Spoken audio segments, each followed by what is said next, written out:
and of AUCC. Also, we've been joined by the woman of the moment. You see, this woman, if you are at an event, Sadiq, and you see her approaching with her camera and her microphone, you check yourself.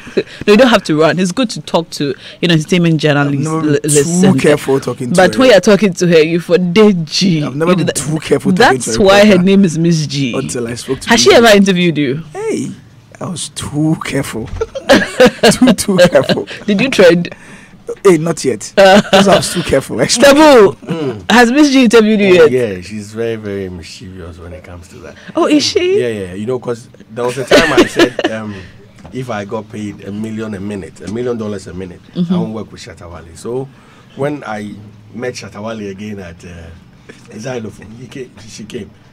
You know, you say what? I just answered her quietly.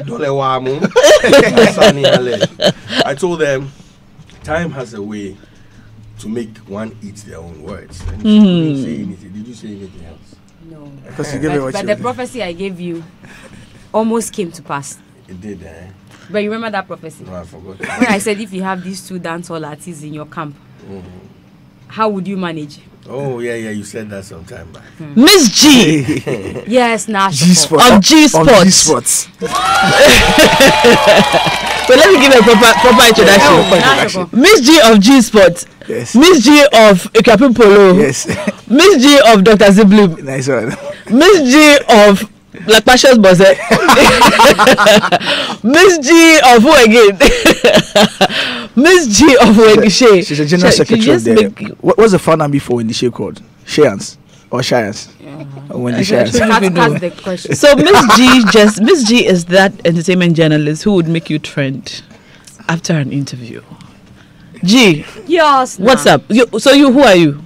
Oh. Yeah, I'm cutting questions. Miss G, who are you? But I've been saying ever since this news, I've been saying that Miss G, answer the question. I am that journalist who won't ask you fair questions, but I'll ask you dumb questions that demands intelligence. Now I've found myself. If I didn't know, now I know. Okay, you have to repeat that. That I won't ask fair questions. Okay. I'll ask dumb questions that demands intelligence. What's our fair questions? Give me 360. Who or what are you wearing? I have grown beyond that. In fact, I think that's why people do not respect the act. When we think that the issues that affect us should be thrown behind us, and we do the fanfare. So who are you wearing? Show us 360. Then they take there are issues in the industry that needs to be addressed. Let's address those issues. If you keep doing who are you wearing, what are you eating, why are you looking like this, what kind of hair is this you're wearing, we will remain there. Nobody will mind us. And people will go to the studio and do beef songs. And we will enjoy and say who did better, blah, blah, blah. But when we begin to address the issues, people are conscious. The people who need to invest in us will take us seriously. But if we begin to condone the things that, as for showbiz, it is show. So let us enjoy the show and go on fanfare and go and dance, and that's all about it. Then we will be like those who have retired now and looking back and said, how I wish I knew. I see. Interesting. But Miss G, I want to ask you, I think a question that a lot of people want to ask is your reason for asking her that line of question. What were you aiming at? Well, in fact, and amazingly, people keep asking that, when you're going to interview people, what do you have in mind? When I was going for the BF Suma concert, I remember I told God, I don't know what I'm going to ask all these people I've seen on the lineup. Because sometimes you're tired of the regular questions and you don't want to come back. And I remember that Saturday we're discussing depression here, and I said to myself, I'm not going to ask these people about depression because we've already tackled it. So why do I go and ask them, are you getting depressed? So it was one of the things that I said I was not going to talk about. But then I didn't have any question in mind. So I always rely on what people tell me. If you watch my interviews, I pick on people's words.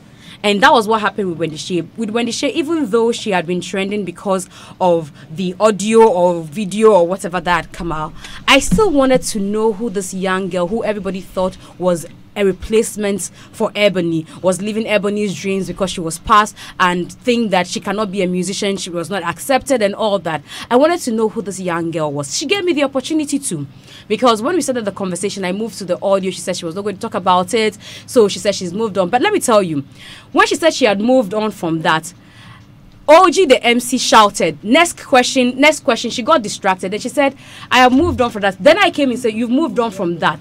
Then she brought back what I was looking for by saying, everybody and the way they decide to sell their music and their strategy, blah, blah, blah, blah. So then I said, so that is your strategy. So Ghanaians should accept that strategy. Then she said, Ghanaians should accept me for who I am. They should accept me for who I am as Wendy Shay.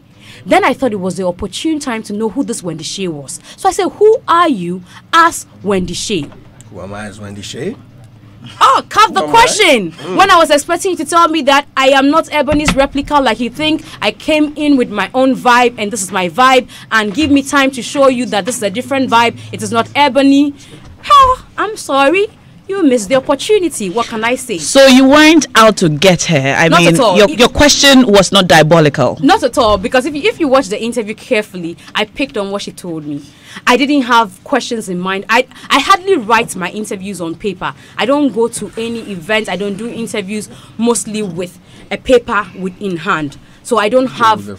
I go with the flow. So what you feed me with is. So you're basically asking follow-up questions. Follow-up questions, and this is me. She's saying, accept me as Wendy Shay, and I said, okay, let's know who this Wendy Shay is. I only know Bedroom Commando. I know The Boys. I know Uber Driver. Hasta la vista. Hasta la vista. So who is this Wendy Shay that I do not know beyond these 4 songs that I've mentioned? And that's what point she missed, unfortunately. How did you feel? How did you feel when she said, that's a dumb question, cut the interview? Now, I didn't hear Wendy Shay on the ground say, that's a dumb question. I didn't watch the interview afterwards. I think what got me infuriated when I was leaving the scene was the fact that OG, the MC, was screaming, heckling me. I couldn't believe it. And then also, before I started the interview with her, the publicist had whispered something into her ear. So I was wondering, so I asked him on ground, what did you tell her? He says, oh, nothing you should worry about. So when I was about leaving, the publicist was begging. He says, please, please, please. And I said to him that, don't worry, I have her on tape. And that's all that matters. Multimedia can decide to blacklist her.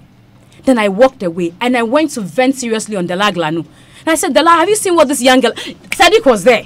In fact, I was furious, but I had not heard that's a dumb question. I was just upset that I was ridiculed in that manner, that this young girl who I thought I was given an opportunity to tell Ghanaians who she was, decided to say, cut the question.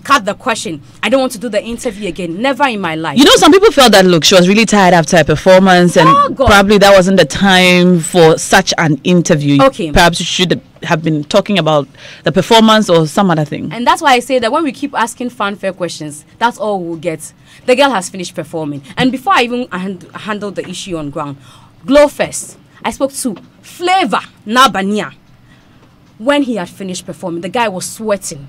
Yemi Alade spoke when she had finished performing. Stonebwoy spoke just behind the stage. In fact, we blocked the entrance for Flavor to go on stage. Just behind the stage. He didn't even go where the Glow had their backdrop. Just behind the stage.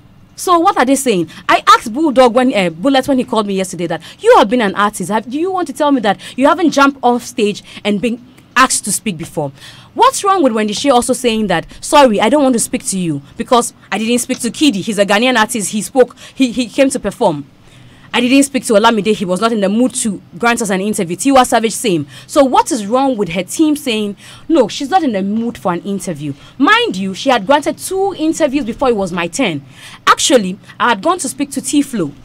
And whilst I spoke to T-Flow, she was granting other interviews. So just when I popped out, the publicist said, we are ready. I stood for her to be done 1 interview before I started speaking to her. So how about that? I'm sure that those people didn't ask her the questions that will get her speaking about the issue. Maybe. Bulldog. Yes. What are your thoughts about it? Now Miss G is actually clarifying what really went down, because most of her colleagues came at her saying like... Whose colleagues? Miss G's colleagues. Yeah, the industry. In the meantime, we're joined by my favorite uncle, Uncle Ken! is in the house. Uncle Ken, you're welcome. Slaking. Slaking. He was late. Hey, Uncle Ken, we saw your bow tie and your brown shoe. The brown shoe. Slay. The brown Hashtag. shoe is my size. Hashtag. Gather to the world. Bulldog. You know, so for me, I now I understand the circumstance and which the questioning came through. But for me, I don't even have a problem with the setting. I've always said that sometimes it's difficult for artists to speak. I mean, or go in for regular interviews, unless there's something that is so important they want to say, they won't avail themselves. So the media would always take an opportunity when they find one, and it was a fine opportunity for Miss G or Joy News to speak to anybody, and it was just after the show. Most of these artists will or will not grant interviews after a show. It depends, and she rightly said that there's a team that can say, oh, my person won't speak. And nobody. Sawale was there. He didn't speak to anybody. He just was taken off the stage and he left. I've seen an interview of Shatta Wale after his Rain Exactly. concert. Becky's interview with and Shatta Wale was after the Rain concert. and He I had felt just finished performing. Miss G, let's listen to Bulldog. You know, and I felt that at that particular moment, Shatta shouldn't have spoken. You know, the team shouldn't have allowed him to speak because he was so tired. He wasn't even getting his words across well. You understand? But he granted the interview based on the relationship he has with Joy. You understand? And the interviewer. You understand? So my point here is management should have just not allowed the interview if they felt the girl was not in the mood. But she had done 2 interviews prior. That's what I'm saying. So they knew she was ready. You understand? I think, look, if you look at the interview critically, I think that Miss G hit a nerve with the sex issue. It hit a nerve, and she didn't handle it well. If I have any problem with Miss G and her team as in Joy, that interview shouldn't have surfaced at all. You know, what she did was wrong, but we shouldn't have put the interview out. We should have found a way to speak with the management team and say, look, let's shield her. You know, let her apologize. Let's shield her. You understand what I'm saying? What she did, I will not. There's no way I'm going for it, and I have no problem with Miss G. It was put. I don't know who put the video out. So Miss G says she should answer that. If the video came out after, then the intention in putting the video out is my problem. Yes, that's my problem, because this is something that happened. Now Miss G says she was angry. She has a right to be angry. Yes. But I feel that some of these things could have been ironed out. We are a small industry. We are a growing industry. We make a lot of mistakes. You understand? People do that all the time. I might grant an interview. This is a live show, so anything I say goes on air. But I might grant an interview and come back and say, oh, here I didn't speak well. Could you cut that out? Could you? You know, we could do that. So at that particular moment when Miss G felt bad, the management team should have moved in to solve the matter. We won't have all these things flying around now. You understand? It doesn't show the artists in a good light, and it doesn't show Joy FM or Joy News or Joy, the whole team in a good light as well. You understand? Because this is all we have. And I believe we should shield ourselves. That's what I believe. But the interview was granted in public, wasn't it? But it wasn't live. Anyway. It wasn't live. But, well, if the team... Now, let me say this to Bulldog. The team was there. If they felt there was anything wrong with the interview and they thought that she had done anything wrong, they had... It happened on Saturday. They had Sunday. They had Monday, Tuesday, Wednesday to have made amends. They didn't respect the fact that the artist was rude to a presenter. They didn't think that would do the artist any damage. If they thought so, they would have reached out to multimedia, because it's not. And I keep saying that it's not my first encounter with Wendy Shea. My first encounter with Wendy Shea was when nobody had heard her voice. At the Ghana Music Awards this year, when Bulldog introduced her on stage. Ebony. Bullet. I don't know why I keep referring to him as. So when Bullet took Wendy Shea on stage to receive an award, I didn't enter the auditorium all through that award, but I was outside. And I remember that when we had dismantled our cameras, our microphone and everything, and we were about to leave, we were waiting for our car to get us. Bullet had Wendy Shea in one hand, Miss Forson in another hand, and they stood on the stairs of the Accra International Conference Center.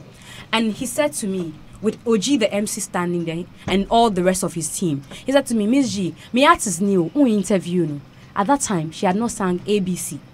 I took my microphone. We had to put everything together, fix the batteries of the camera, get our microphone on, and give that young girl an interview for Joy News. How about that? At that point, nobody thought that we had an ill intention towards her. I think that the management did her wrong. First off, I said when I was submitting that somebody whispered something in her ear before the interview. Maybe it was that this is Miss G, and maybe she'll go hard on you, try to be defensive or something. I don't know what he told her. Fifi Abakar or Kofi Gananyum should be able to tell us what he told her on the ground. And what's his name? OG the MC heckling also distracted us. So if you watch the video, I even tend to look at him. She had her attention on him.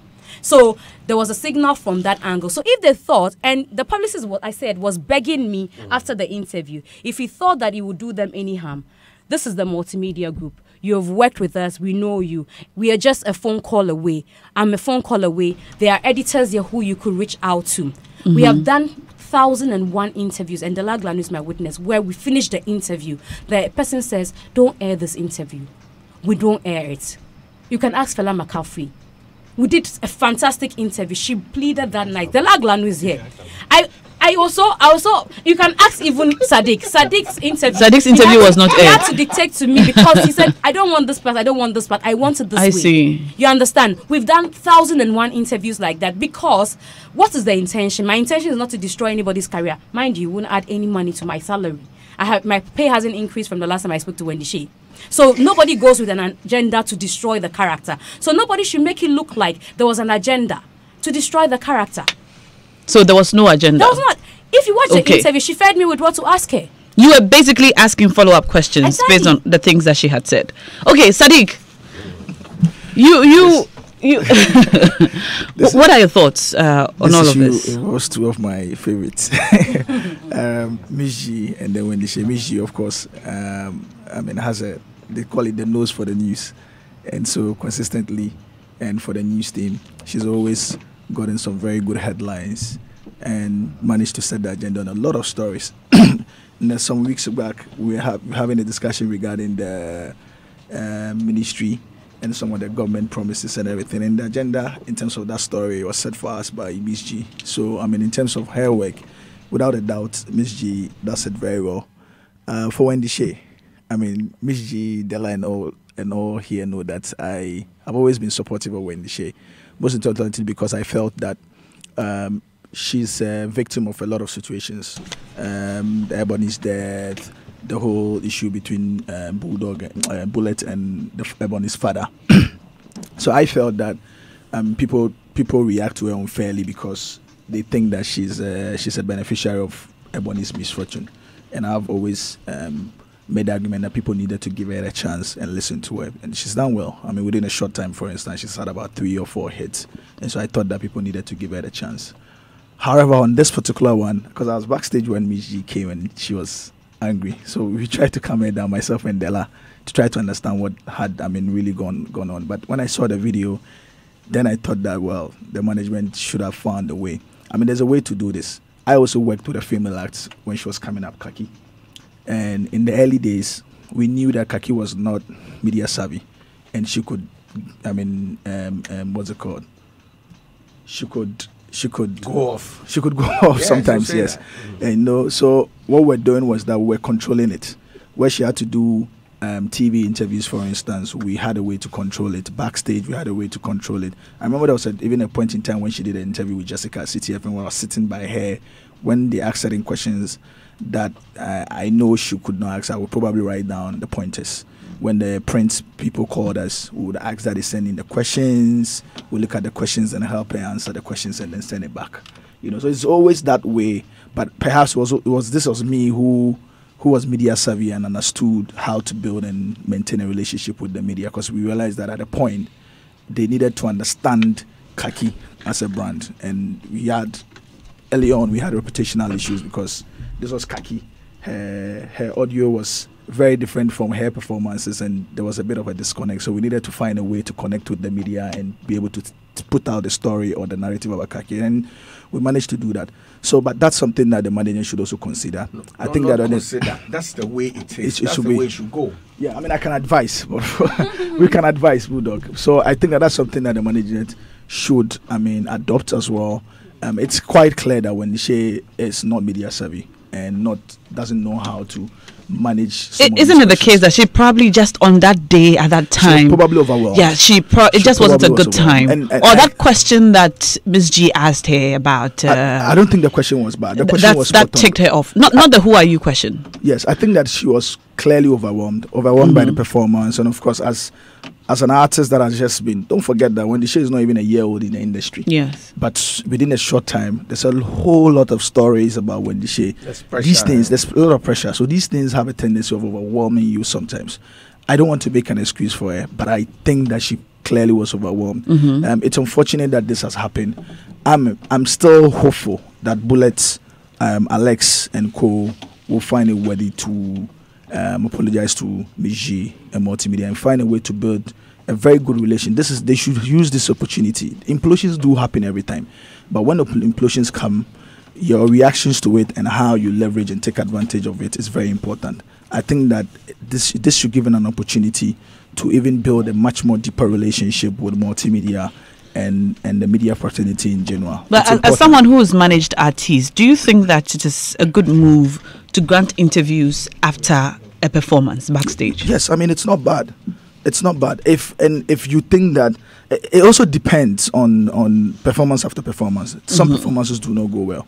Some performances do go well. The artist comes back with, in high spirits, and they are willing to talk and engage. Most importantly, you also have to decide that the publicist was there as well. I'm sure he knew that it was a good opportunity for them to leverage. They look for it after every event. That's sometimes one of the things we do is that we arrange. I arrange a number of, when I worked with Kaki, for instance, Bulldog will share it. I'll go and fish and find the media people. In those days, even they were not coming backstage; they were in the crowd. You would go into the crowd and find them, bring them backstage. Sometimes find a way to get a sense of some of the questions they can ask, and you brief your artists, and then you allow them to do the interview because we like it. We like the publicity that comes out of the performances you've had and everything, because it goes away to create a very good narrative of your talent, and these things contribute to the bottom line. Besides, I see. Besides that, there are a number of people that will be at a venue at a particular time. You can't reach everybody. Yes. So by doing interviews, you get to extend your performance and whatever happened on the ground. You understand? So, for me, the setting, people are saying the setting wasn't right. There's nothing like that. Yeah. There's nothing like that. Anybody, now you're a star, you're a celebrity. Anybody can pounce on you at any given time. Pounce on? Approach you, sorry. Approach you. Thank you. And ask questions. No, do you even know that we don't even have tabloids, right? No, we don't have. We have paparazzi. No, paparazzi. Yes, we don't have it here. Yeah, we have a culture. We don't. If we did, then I'm sure a lot of people will die out. And these are things that we always say we're mimicking or we want to go out there. These are things we need to be ready for. And we had our own experience. After the Rain album concert, for instance, there's a number of things that had happened. And Michi called. She wanted to do an interview, and she wanted to do the interview there. Welcome there. We went through it and everything. She would ask the questions. I was very careful because, of course, I was talking to Michi. And then later you had to call her, tell her to edit the interview. Oh no! We had to come and then, of course, Uncle Ken. Things to say. I'll come to Dr. Kwesi Owusu in a bit, but I want to hear from you, Uncle Ken. When I saw this interview yesterday, all I was thinking was, I can't wait to hear what Uncle Ken has to say about this. So, Uncle Ken, what are your thoughts about the interview, seeing the interview, and also after hearing Ms. G's account of what exactly happened? We'll make Uncle Ken a patron of the Shayans. The Shayans. Why did you say that? Because you were a big fan of Ebony. No. Have I spoken to you about Wendy Shea before? No. I'm just saying that we're proposing. We're proposing. Okay. Thank you. Now, look. Now, I beg. Today, give me some time. Uncle Ken came with notes. Uncle Ken came with sticky notes. So that's why I wanted the doctor to speak before me. But if you say yes, speak, please do. then give me some time because I made some notes. Yes, we can see that. Uncle Ken. 99.7 FM. You don't joke. I made some. Listen, I am very distraught. Oops. Over this matter. Okay. Simply because I think that we should not be doing this to a young artist who's now coming up. Not what Miss G did, though. I'm not talking about Miss G, but the commentary, the insults, and the expectations that we have of a young 22-year-old, isn't she? Yes. Of a young 22-year-old girl to behave in a manner that we think befits her is what has made me sad. I want to go through Miss G's interview. We can play it. First of all, before you even play, let me just say this. I think that this lady, Wendy Shea, is handicapped right from the start because she's living in Ebony's shadow as far as people are concerned. And so immediately she was introduced to us, people went out to say, hey, she sounds like Ebony, she does things like Ebony. Bullet should have waited for some time before introducing her. We got all this, didn't we? We did. Yes, we got all this as soon as this lady was unleashed upon us. Yes. But in the midst of all that, she came out with nice tracks. Yes. Okay? Good talent. Yes. She came. And as far as I'm concerned, I loved her. Not as much as I loved Ebony, because I got to know Ebony for a longer period. And over the period, I got to like Ebony. You know, one of the things I liked about Ebony was the way she handled interviews. You could want to go dig at that girl, and she would smile, and she would laugh, and she would get over you with an answer that will stop you from wanting to do more damage. She was good at that. Wendy hasn't gotten there yet. Unfortunately, she hasn't gotten there yet. Miss G started this particular interview with some accolades. On a very good note. Thank you, Nah. They haven't seen that. They didn't hear that. They didn't watch that part. Yes, of course they wouldn't, because everybody concentrates on the bit that they want to make an issue of. Yes. That's what happens with us. Miss G started off by congratulating her on the performance. Talking about having Eno join her and then Kwame Eugene, blah blah blah, on stage, and she felt very nice and relaxed at that juncture. Don't forget that the visuals that we have seen have shown this lady to have been just off stage, sweating, and not really well composed. I must admit, she wasn't well composed. So when Miss G gave her the accolades, that sort of tried settling her for a while. And then Miss G started probing into certain areas that she wasn't comfortable with.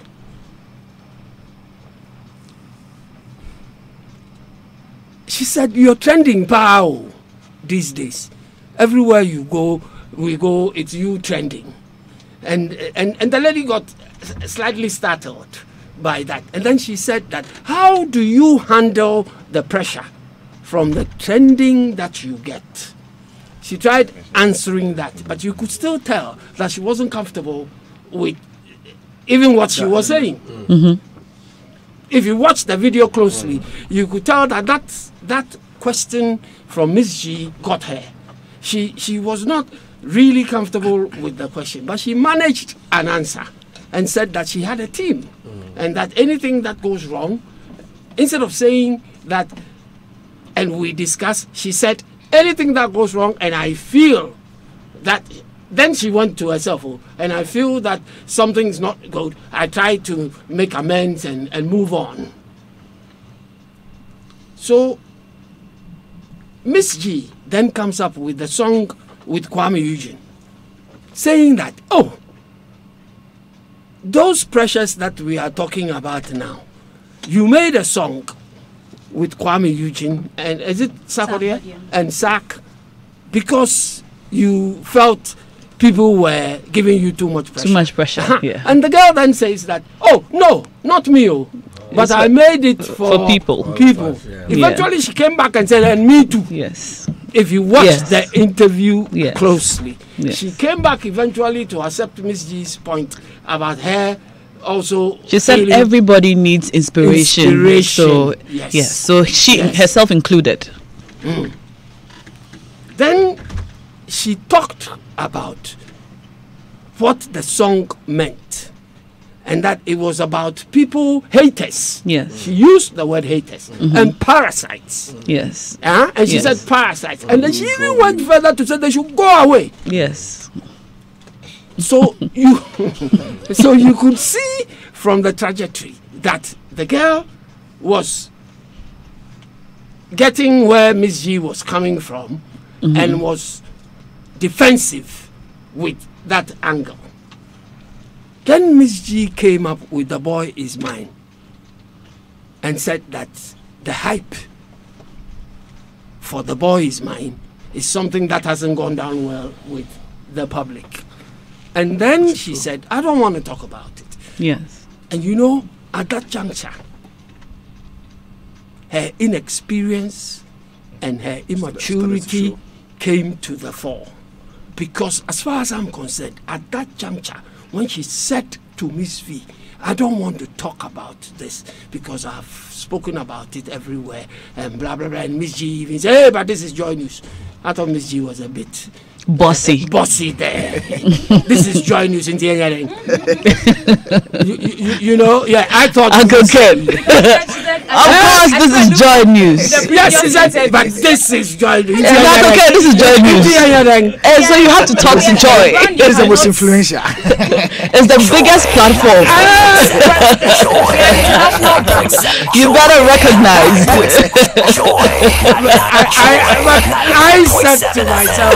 I said to myself when I watched that, I said, this is Joy News. You better recognize. And then she even went further to say, are you sure you don't want to grant us an interview? You have been talking to the lady all this till that juncture, so don't tell her she doesn't want to grant you an interview.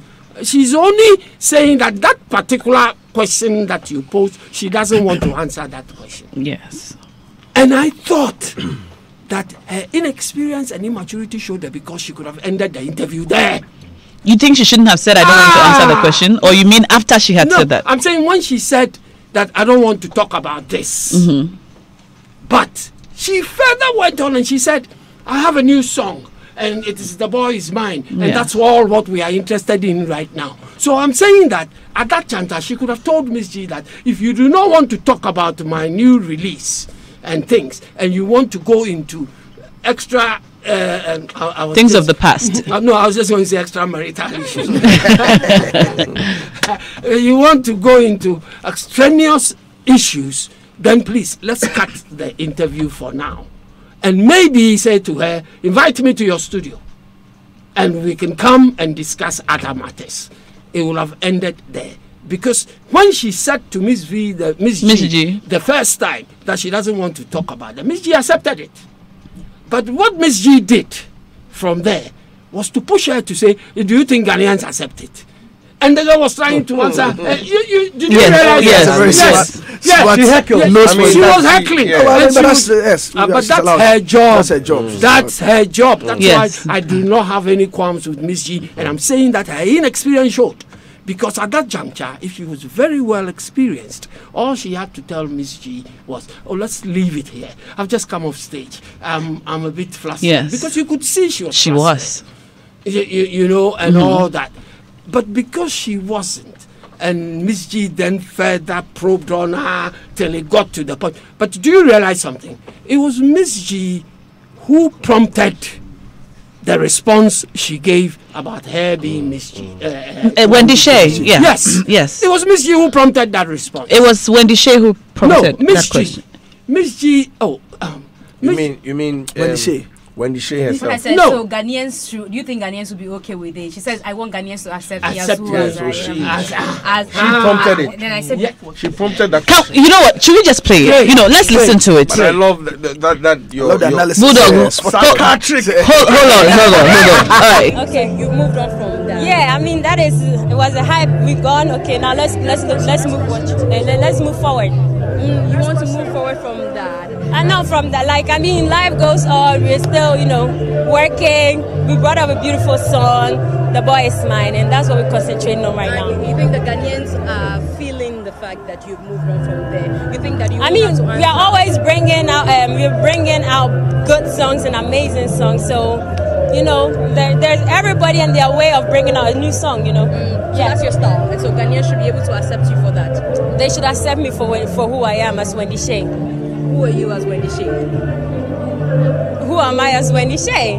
Okay, can we cut the question? This is a dumb question, isn't it? Sorry. Like, it's okay. Like, I don't know. Who is Wendy Shay? I don't want to do the interview anymore.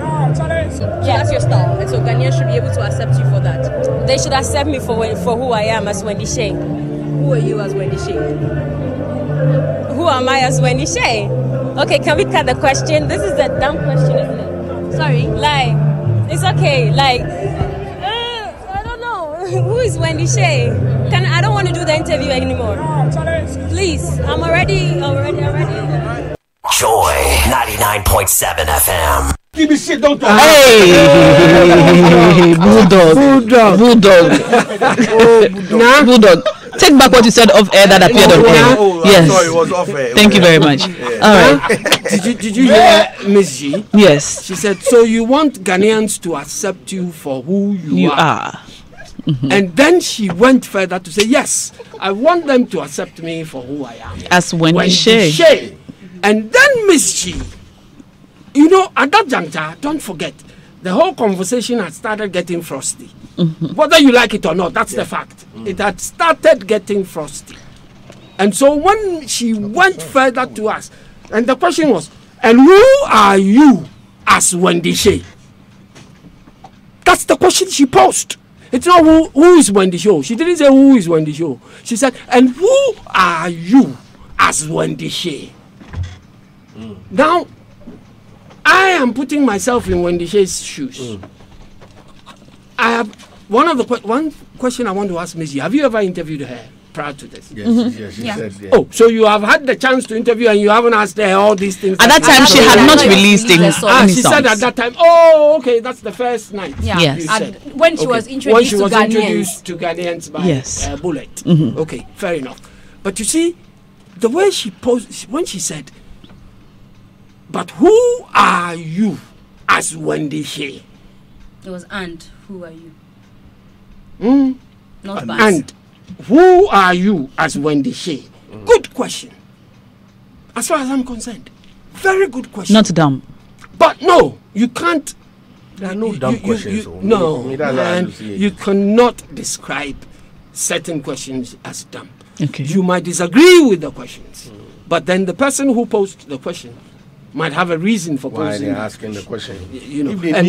And from what Miss G has explained, she only wanted to give her the platform to sell herself. Yes. But the manner of the conversation and the point at which this particular question came was posed, and who are you as Wendy Shay? It was like there was a banter between, Wendy Shay had just previously told Miss G off by telling her, go look elsewhere for my interview. So you think I debunked? She interpreted it as of course. It's a woman Of course. Yeah. She had told Miss G, go look elsewhere for answers. Budok, that's a to the sexist question. comment. You know, Yeah. it was more like now. Where are you?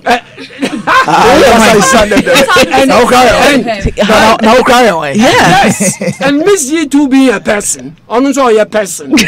Also person tell say, "Share." Now cry To me, me bully me waha. Intimacy so maybe you know, that's the way the conversation was going. So me, I do not blame any of them, but I blame Wendy for her immaturity. Because Wendy could have ended the discussion at a point Yes. and asked Miss G to give her an opportunity to come and sit on her show Another and time. discuss her as a person. Boo, hold. Let Uncle Ken finish. Yeah. We argue, we discuss, we interrogate issues, and never come up with solutions in most of the cases. Media, that is my point. These things come up. We will argue, we will discuss, we will interrogate, and blah, blah, blah, blah. But then we will never come up with a solution. And all that will happen is, on Monday, something else will happen.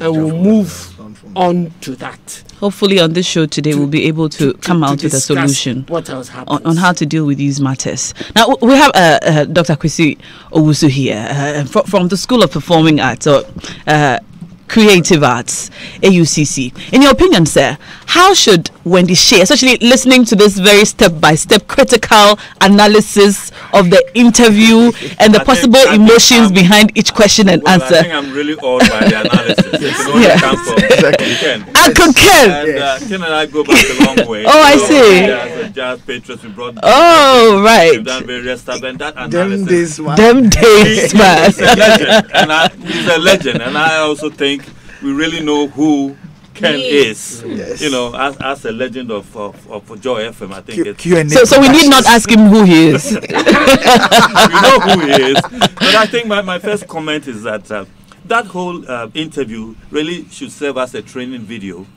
especially for management. Because clearly, when you have an artist, it's not simply a question of how good they sound lyrically or on record. You must have artistic development. You know, and it is very, very clear that as an artist, she has some way to go in terms of presenting herself. And one of the things about artists is that they throw tantrums sometimes and so on. But you should never ever lose your cool. And no question is illegitimate. No. You know, and if I'm them, and there has to be some humor in all of this. I mean, if I'm in her management now, my next song is Who is Wendy Shay? Yes. And that's going to blow, you know, and you know, you're going to take a lot back by using your humor as well. She could have smiled and said, "Oh, Miss Jipa, I mean, what do you mean by me? Who am I? You know, so you don't know me." And it could have been done so nicely and so effective, you know. But to lose your cool in that way actually means that management didn't really know her in terms of how much she can take as an artist. They could easily have not had that interview, you know, and this whole idea that somehow, you know, you have to have an interview after a performance. For some artists it works, for others it's absolutely a disaster. You know, you've had a high on stage, you come, she was sweaty, you know, you could see she was a bit out of breath and so on. You know, her tolerance level was very, very low, and you could see that there are certain issues that really she wasn't really prepared for. And she just lost her cool. I think that was what? Immaturity, and I think she needs a lot more development as an artist. I also think more generally, I agree with you know, Ken, that the media has not really been too fair to her due to the circumstances of her rise. Because I think artistically she's brilliant. You know, her first song, brilliant. You know, all the songs are. You could, of course, the production team, you can see the footprints of Ebony in terms of the music and all of that, but she's carrying it her own way, and she's doing very well. I also think that Miss G, you did well. You were composed. You were professional, at least in the video.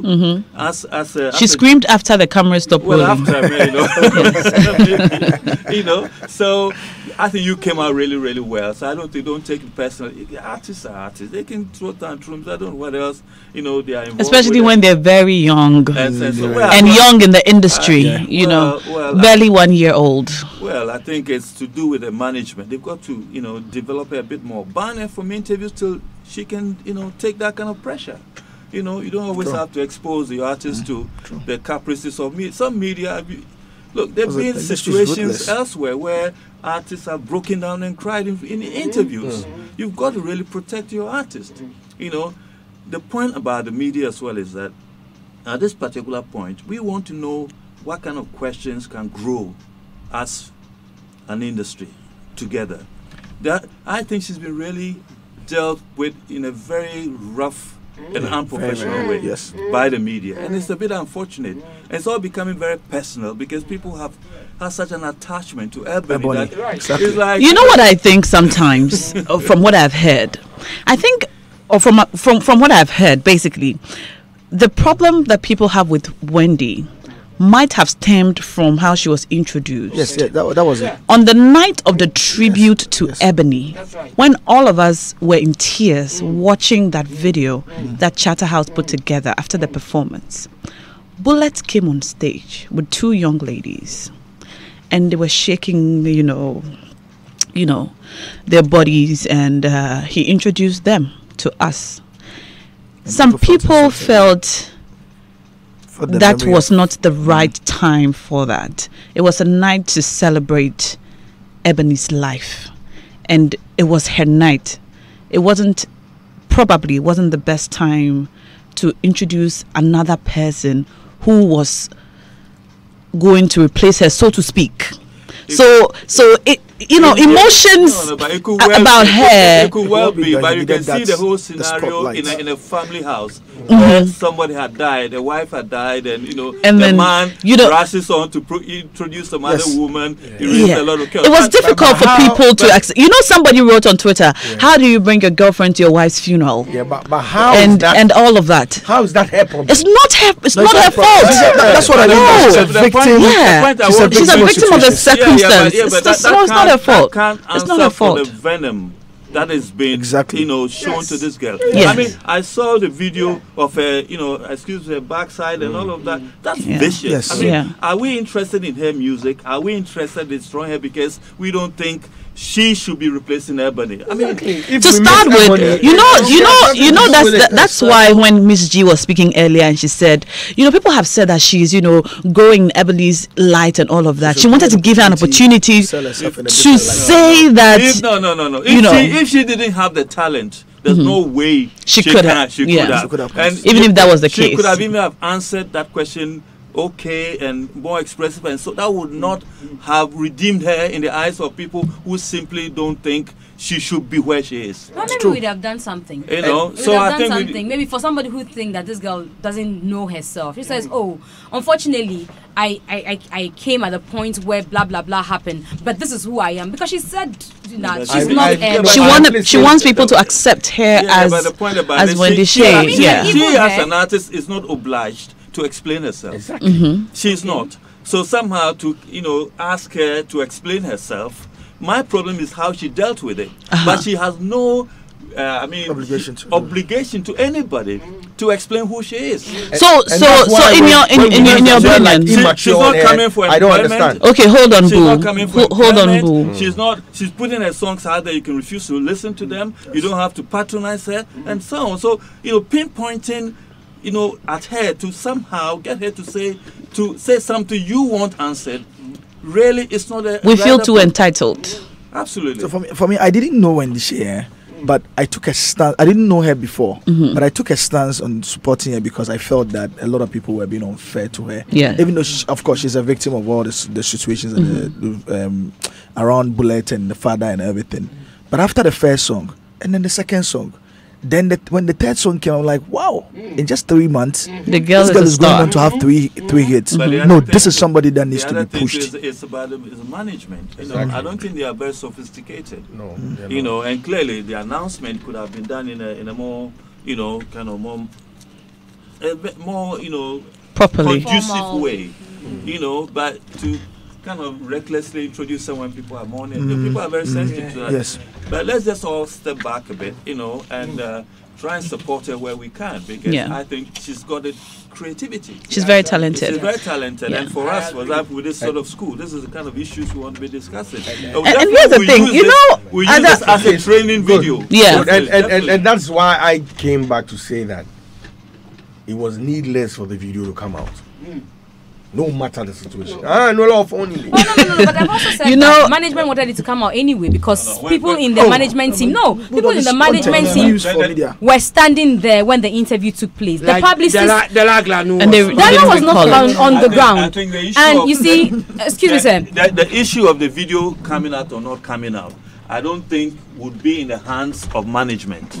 This is a media house that wants to break news, of course. And clearly, it's not. If even they had said don't bring it out, Joy FM would not be under any obligation to hold onto the. Now, if I said initially that we've had countless interviews where people have. And I use Fela Makafui as example because Dela Glanu was there. It was at one of the GH Kweku's birthday in 2017.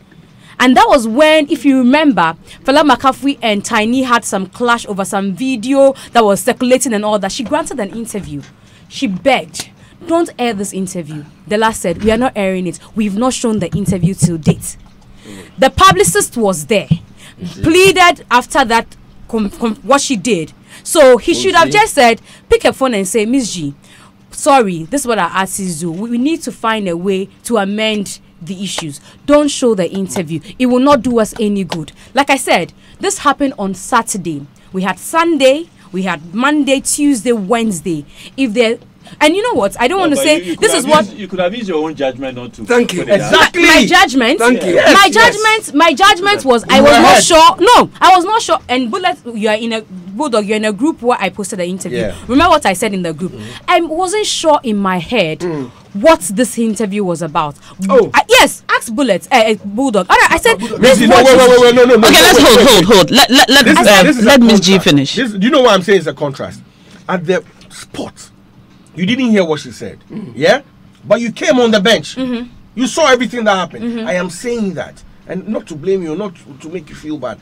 I'm saying that, in all honesty, yeah? If they had reached out to you, this video would never see the light of day. Exactly. And you've accepted that. So I'm saying that, in that same light, in that same spirit, you could have decided not to put it out. Let me say something. To be fair to Miss G, really? I think that when Miss G put the video in the group that we did you put the video out? Wait, I'm coming. I put it in a private group. In a private group, and she was addressing it to somebody who is regarded as a father to Wendy Shea. Okay. And Kwesi Ernest. Okay. And then she pushed it to Kwesi Ernest. Yes. Yeah, so she pushed it to Kwesi Ernest and told Kwesi Ernest that he should take a look at this and advise or take a look at how they will manage. So I think that it was a private group of industry people. Okay. So I think that's where it came out. So Miss G did not put the video out there. The issue about videos being out, and so once it goes online, I mean, you don't have any control of it over who posts whether it in a group or not. But I think she's also a journalist, and she takes responsibility for what she puts out. All right, let's read some messages coming in now. When we do interviews, we use our resources to do these interviews. And once we have committed our resources, we are in business. And so we no, because we don't owe anybody. If we decide to move, but when people sit on radio and make all the lapses, we don't owe you. We don't tell you what to say, and so we don't owe you the responsibility of shielding what you have said to us. All right, I'll read some messages now coming in on our WhatsApp line 0244340437. Please take Miss G. Please sip on some orange juice. Please ask Miss G that before this, did she have any problem with her? Because the way she's going on about it, it looks like she has a personal issue with her. All right. She has already said she doesn't have any issue with her. Okay.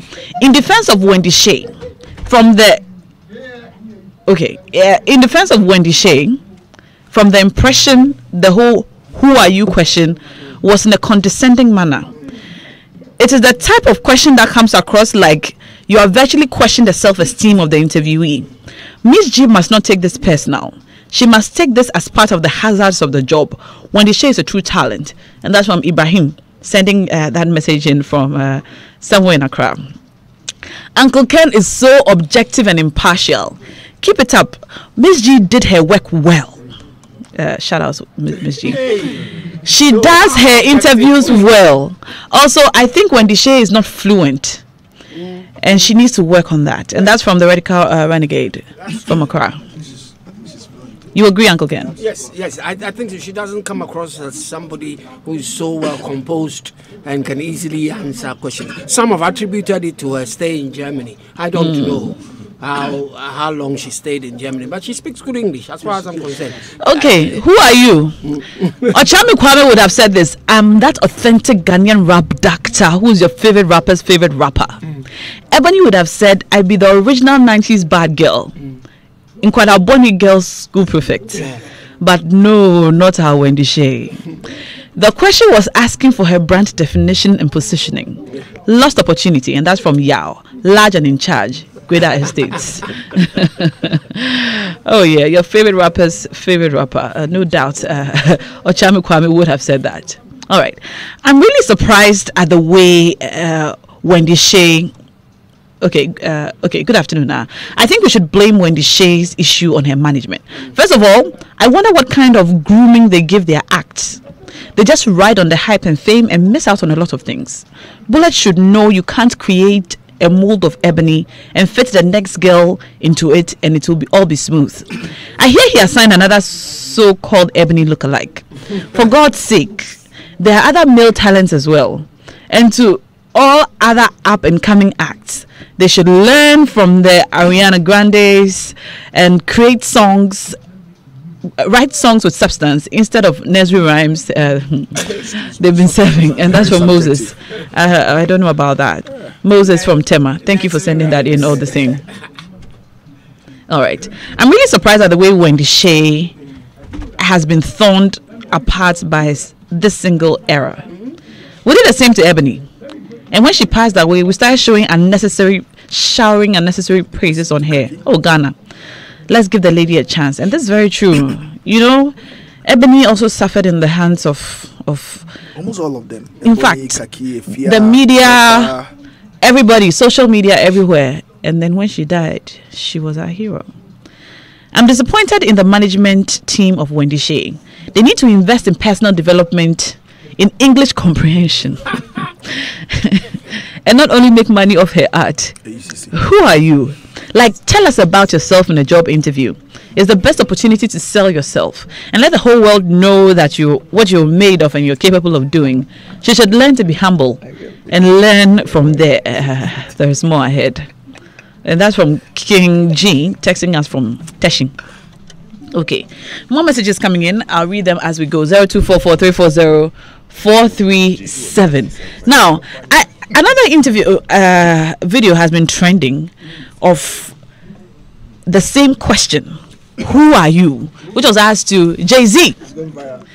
This video has gone viral, and I think it's important for us to listen to that interview, Jay-Z's answer, and then come back to the discussion. Let's listen. Who are you? Who am I? I'm a young man from RC Projects who really made the thing that they say the American dream come true, because I'm not supposed to be here speaking to you. You know, there's a lot of people that come from where I come. There's a lot of skilled people who come from where I come who are not here right now. You know? You are Jay-Z. Oh, I thought you meant like, who am I? I thought it was a deeper question. I thought my name is Jay-Z. Yes. All right, so it's a deeper question. Yeah. Did you realize? Let's listen to it one more time, Uncle Ken. Who are you? Who am I?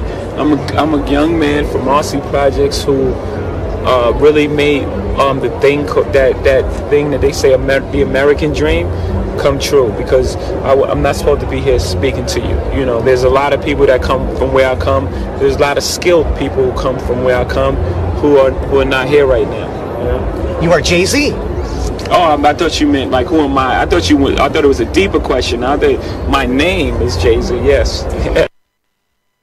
Nah, Uncle Ken. You see? Tell me what I see. Did you hear the question that was posed? Who are you? Yes. He didn't say, who are you as Jay-Z? He asked, who are you? And Jay-Z understood that to mean he wanted to know a deeper person than the musician. So when he further came back to say, you are Jay-Z, did you hear what he said? He said, oh, yes. That's my name. That's me. Yeah. And I made the point. Humor, you know, it's beautiful. Yes. Very relaxed. Very relaxed. Yeah. But the trajectory of the conversation between Miss G and Wendy Shay at the time that Miss G posed, and who are you as Wendy Shay? And what do the three people say? You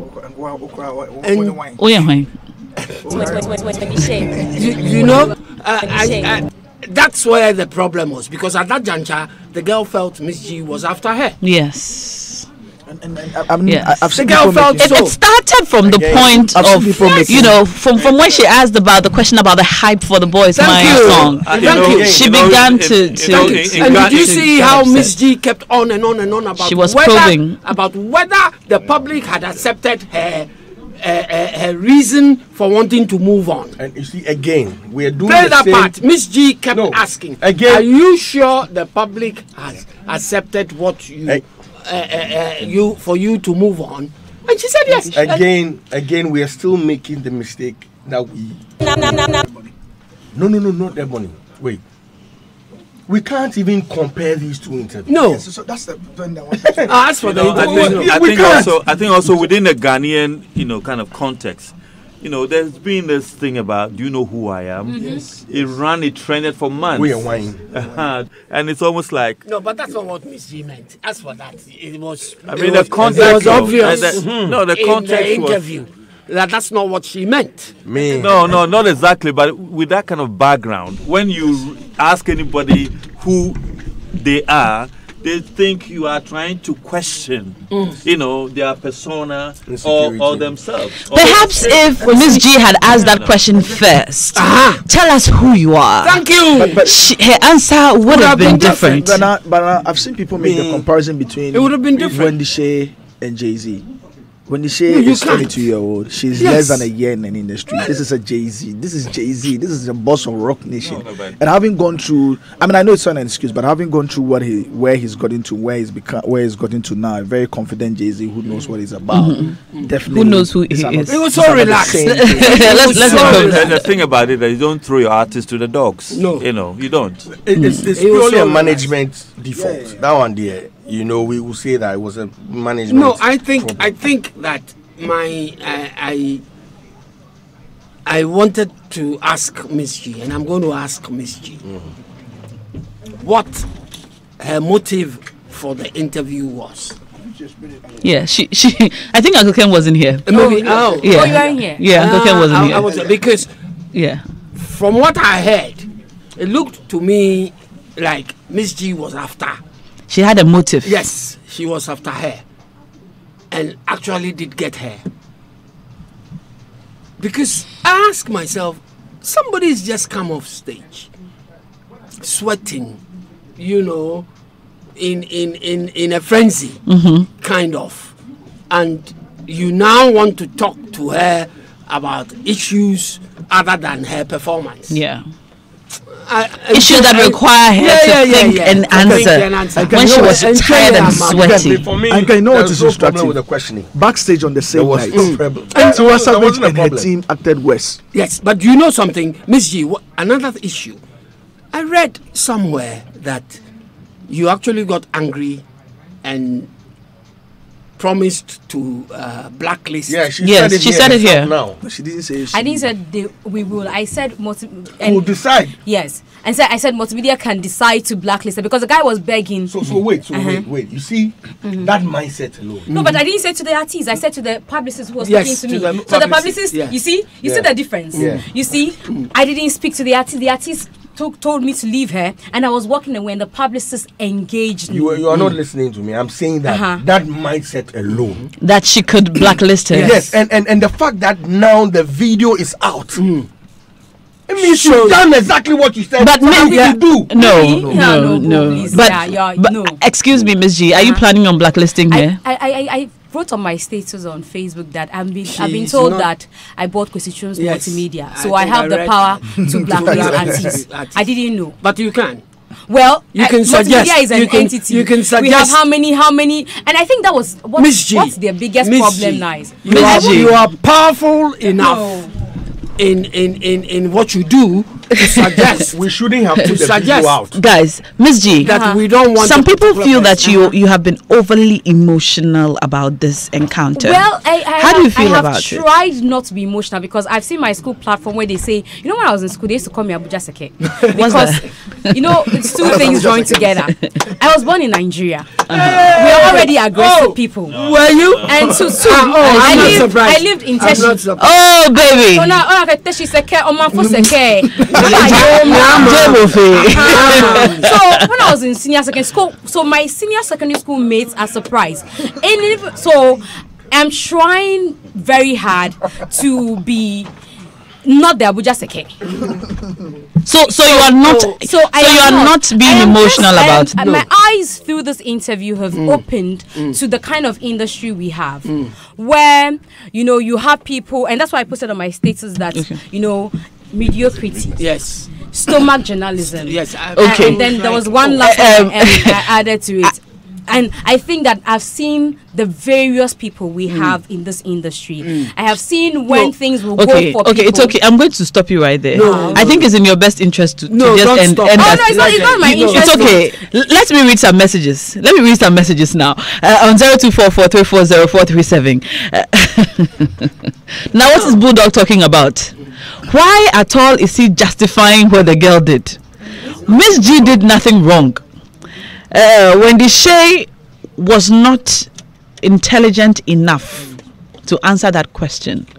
This is a normal question that even when you go for an interview, they ask you, who are you? And even when they ask you what your name is, they already know your name, all right? I hope I'm reading this right. We should stop being hypocrites and leave Miss G alone. Hashtag I salute Miss G. And that's from Millicent Abuchi. Sending that special out, especially going out to Abuja Seke. My name is Michael from Columbus, Ohio. Why are you putting Miss G on the spot now? The little I have heard from your show puts me on a negative edge of all of this. Miss G was disinterested in her interview. She's a media journalist, and when she interviews an artist, it is you, the artist, who has to be media savvy in answering the question, no matter your situation as an artist. Yes, you're a public figure, and anything you do is selling material. Remember that. That's absolutely true. Excellent. But for a novice in that space, like I'm using novice advisedly. She's new. She's new to the trade, and she has to learn the ground rules as she goes on. So I'm saying that we should just guide her rather than condemn her. I think I get your point in that. I do not want us condemning people, because you see, when you condemn people, you kill their soul, kill their spirit, the soul their mission of the person, and things that she could have done to the high heavens. You get them depressed. Exactly. Exactly. We were discussing this last week. You take a person. I always feel very distressed when I see comments people post on Facebook and other places about Uyala. When people say Uyala is selling Ghana, you hear others posting ridiculous comments like, but I want to... I think we have to really make room for all kinds of views within our industry. We have and more generally. And I think, for me, it's not so much about condemning her, which is wrong, I agree. But we also have to let people know there's space to grow. Yes. It's absolutely important. In this particular case, there's space to grow. I must say, being honestly, about the artist, and Miss G, I think that you should have been a bit more Empathetic. Yes. I don't think you were. Yes. At the beginning, I think yes. she But was- getting yes. it to a point, I think you got pissed off a bit. Yes. And then I think you just thought, but you cry, who are you? Right. You know, and I started failing not in any Right. criticism, but I think from the video, You're right. you were self-composed, and I liked you for that. You know, so there's space to grow, and that is why this initiative, I think, is important. Let's go back and learn to develop. All right. Now, I'd like to find out from all of you what exactly. So, Wendy Shea, so far as I'm concerned, herself and her team have not come out to say anything after the interview. So, I'd like to find out, unless they've reached out to you personally, Ms. G. Well, Bullets called me, Okay. but he called me because he had heard from people that I said that Multimedia was going to blacklist her, and so he was much concerned about the blacklisting bit, and that's the major reason. Okay. He called and he said that he had not seen the interview. He had not watched it. People Okay. had told him a lot About of things, it. but at a good time, he will come look for me. All right. So what can she do? What can Wendy Shea and her team do now that everyone is barking at her? Well, most people are, and most people are saying that she didn't conduct herself well. But her management have also received some bashing. So we have artist managers here, we have communications persons here, and so I'd like to find out what you think she can do from now to correct this. it's But important. before that, It's important we emphasize on the point Miss G made, which is that Multimedia has no intention of blacklisting any artist. That's the point she was making when she said that she's not Kwesi Chum. I've not bought position. He is not. Yeah, I'm Yeah, wrong. that's Yes, it. I think it's important to make that point out there tonight. That Multimedia has no intention of blacklisting anybody. It happened with Mark. Yes, I wanted to clarify the Mark one. Yes. So you see, Mark made a point that was clearly taken out of context, and people are trying to connect the two. So Mark made a point that there was a point in time when certain artists were not availing themselves for interviews and shows for Hit FM. So when they realized that Hit FM went out of their own way to make stars or heroes out of other acts so that they can also leverage it as well. And this was clearly taken out of context by others that thought that, Mark had said that they had blacklisted, but he never even used the word blacklisted. no one is blacklisting anybody. Yes, so I think that the people are trying to put the thing together, two together, and said because unnecessary there was this instance, but it's not the case. Okay, so let's chill. All right, more messages coming in. Charles from Norway says, so Miss G, why were you so furious after? Were you also not surprised? Wendy gave you a good interview. It was the last part that was not palatable. But please, let us not make issues too much of this. Give her another chance. Such things kill initiatives. So, Miss G, give her another chance. In fact, she'll be performing at Miss Malika tonight. I look forward to seeing you interview her backstage. All right. Miss G should not have asked about that sex scandal. It disoriented her. All right.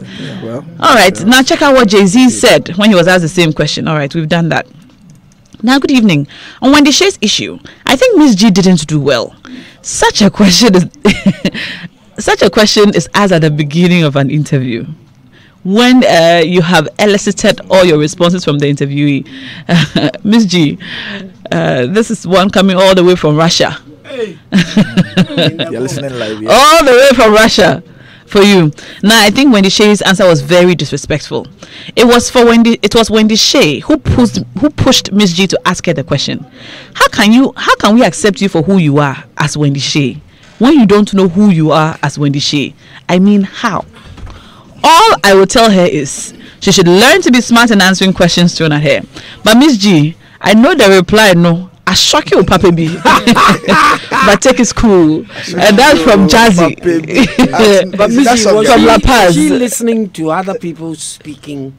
Yeah. Yes, she said Does it so. look like that from the Well, video? I said that from the beginning, that before the interview, she had been whispered to by the publicist. Okay, even during during the interview, even that one for the publicist, I don't think it's a bad move. Sometimes, like now I was saying, if Miss G is coming at you, Miss G doesn't ask the fanfare questions. Or the fanfare questions.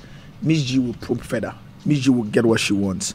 And so Always a very good looking for a publicist, of scandal. course, yes, a very good publicist. No, I'm So not I- always looking for She's that. always probing. No, I think that the management was spot on by saying, look, this is Miss G. I mean, just be on guard. They should have said, look, this is Miss G. They did have Remove your shoes and run. Why would they say that? Because Uncle Ken, Yes. in all fairness, there are certain journalists who come to you for the fanfare niceties. questions, as Miss G puts it, and there's some other journalists who will come at you with the hard questions. Yeah. As an artist manager, Yes. you should advise your artist accordingly. exactly. So that's what they. yes, so whatever they told her, we don't know what they told her. Who's supposed to advise Yes. my CEO, for instance, who's going to talk to Evans Mensah, for instance, or Samson Ladi? I definitely, or Bernard Avle.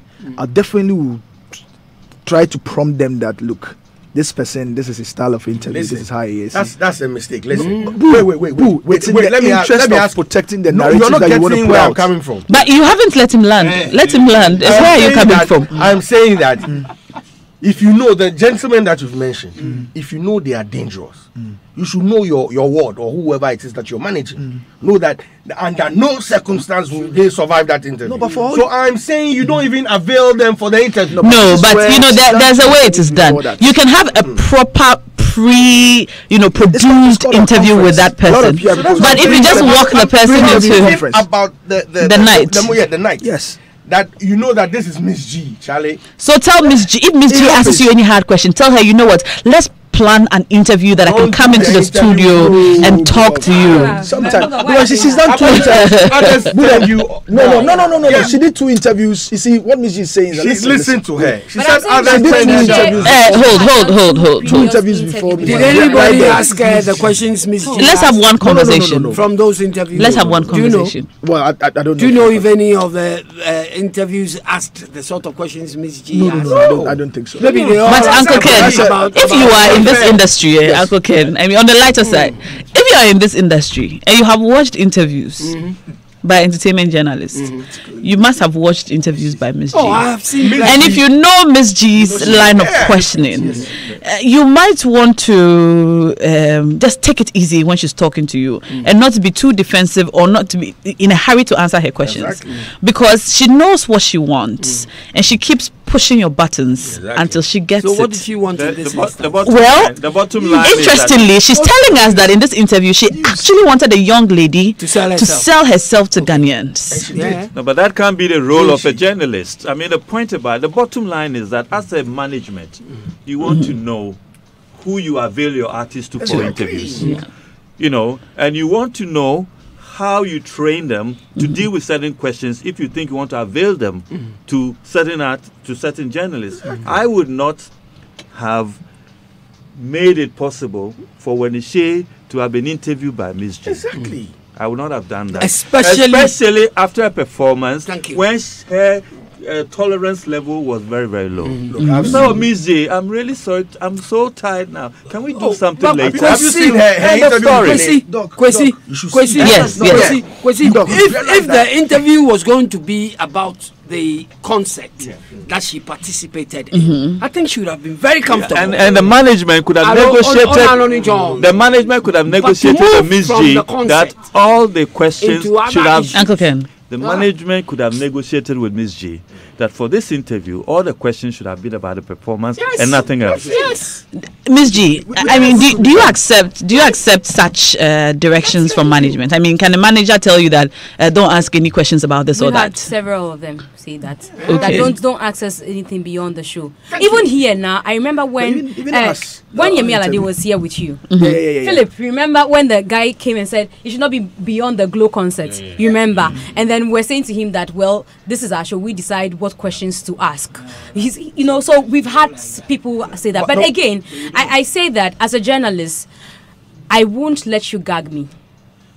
So if you say No, it should no, be that just, is- that wait, is wrong. Sorry, That sir. is- So I'm if you sorry. say to me that it should just be about the show, I decide if I want to take her on the show, and then I do that and I go. If I feel that that's not the point, I say okay, let's book another day. I'll meet her and ask her some more questions. No, but that You is an understand? effect. That is So effective it management. means that. Okay. No, Isn't I'm it? saying that The if management tells can me that decide. I have at discretion, and my discretion, I can decide whether I want to do the understand. interview Okay. or not. Understand, And- but- and- but- I but- don't but- think but- by anybody. Doctor say, Then I Owusu. won't avail my. Miss G, that- Bulldog, To be fair to the management, Sadiq, hold. now- Really, these artist interviews, how important at all are they to building the artist? well, They are the most important. Me, I only take artists seriously when they are speaking, not when they are performing, because it's easy.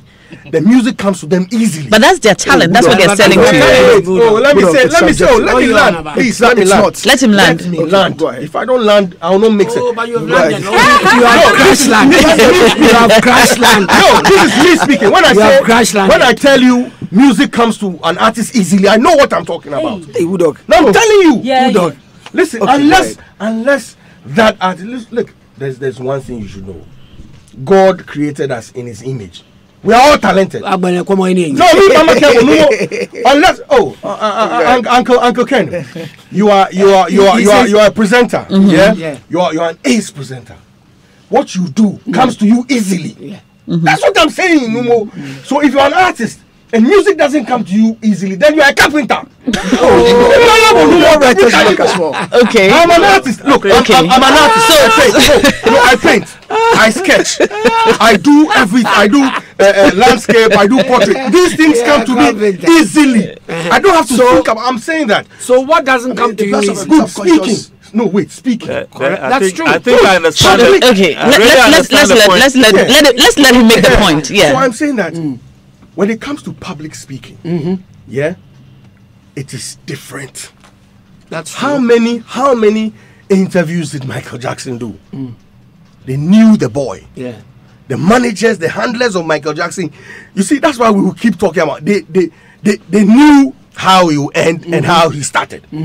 They knew that if we avail this young man to the press anytime, They will kill him. They'll yes. destroy him. So I am saying that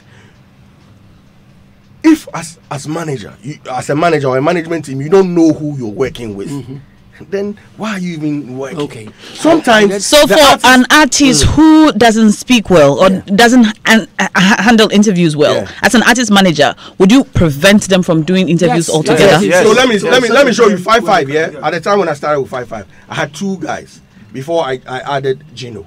My name is Papi. The girls Good. call me Cutie. Papi speaks up. Yeah. You understand? Kili is highly intelligent, But but he has speech issues. issues. You understand? He's not confident. So I tell them, when we go, let Papi talk. Papi will get you, Yeah. and we're gone. Now, when the problem we had with that was, Papi now took that as a weakness for Cutie. of Kili, and he teased him, and now Kili wanted to speak up, and they started a little bit messing up along the way. But the idea was to let the one who's vocal speak. You understand? You can even decide to send Papi alone, but then when you do that, you'll be shadowing the image of Kili. So you get them all to go there and speak. And when I go, I say, please speak to Papi. There are a few questions this guy will handle, but most of the questions go to Papi. You understand? Remember when Buddha And that's it. VVIP or I see. VIP. So they were a duo and one could speak well and the other couldn't. If you were handling just one artist who just does not speak well, Okay. would you prevent them from doing interviews altogether? I would do interviews, but I'll be managed.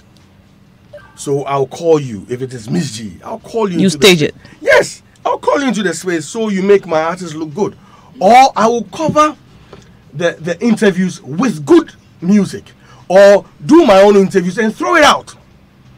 Yes, I don't even need Miss G to be there. I'll let you have the information that I want you to have about my artist, and I'll throw it out there. These things are done. But you see, Now, to be I want to add that to be one other lapse I realized with management is that you knew at the time your artist was going out that there was already an audio that was a controversial one that was circulating. You had released the song. At that time, you should have prepped her on how to handle that issue, because so definitely it was going to come up in an interview or the other.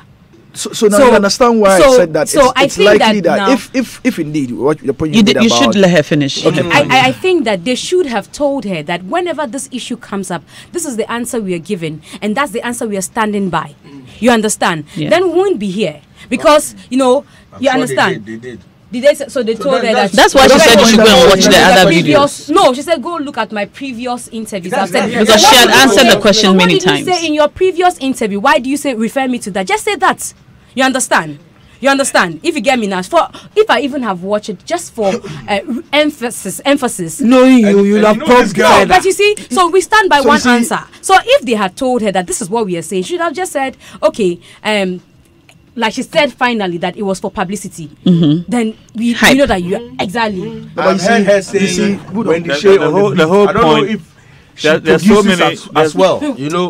There's so many lessons to be learned from both sides. I mean, it's clearly you need more effective management, and management should be able to negotiate with the media so that the things you want the artists to say, the things you don't want the public to know, is managed. That's what we call, management. It's absolutely clear. There were so many lapses. I would not let my artists release my artists, to the whims and caprices of a journalist who basically is going to be aggressive or what have you. Yeah, but Doc, you see, let's be. And I think you must also have a value of your artist. The value of the artist is what you have. Exactly. And if a journalist doesn't want to interview your artist under certain conditions, that's not the only option. You can release, information to the media. There's so many other options. In this day and age, it's so easy. I'm not defending the management, but let's understand something. You see, when the shit started coming out,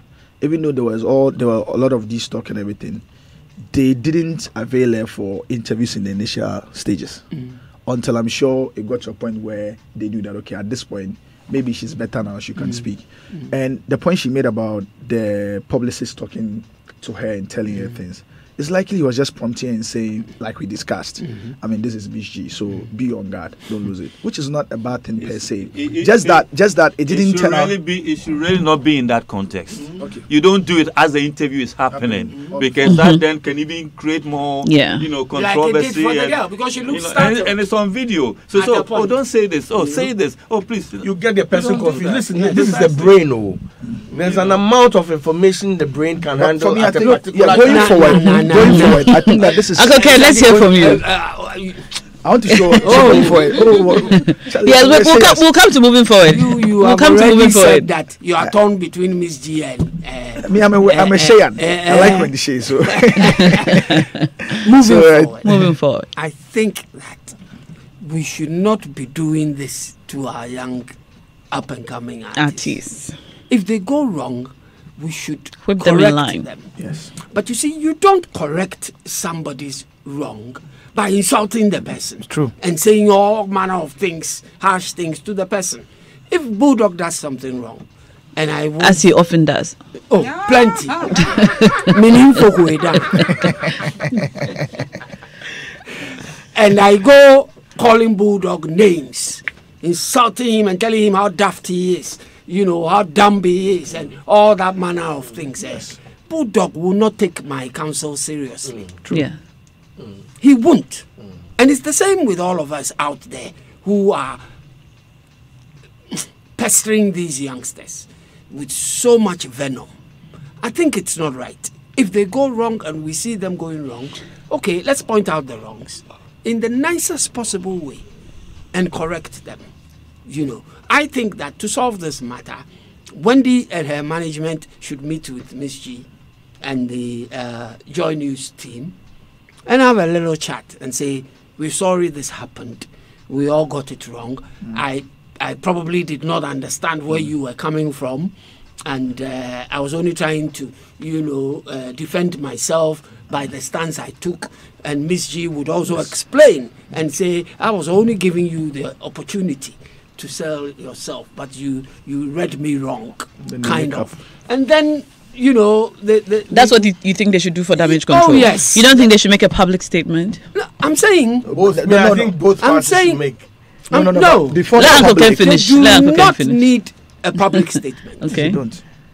This has to be done directly to Miss G and Joy News to solve the matter. After that, if Joy News, being the media outlet, decide to put it out, which I think they should.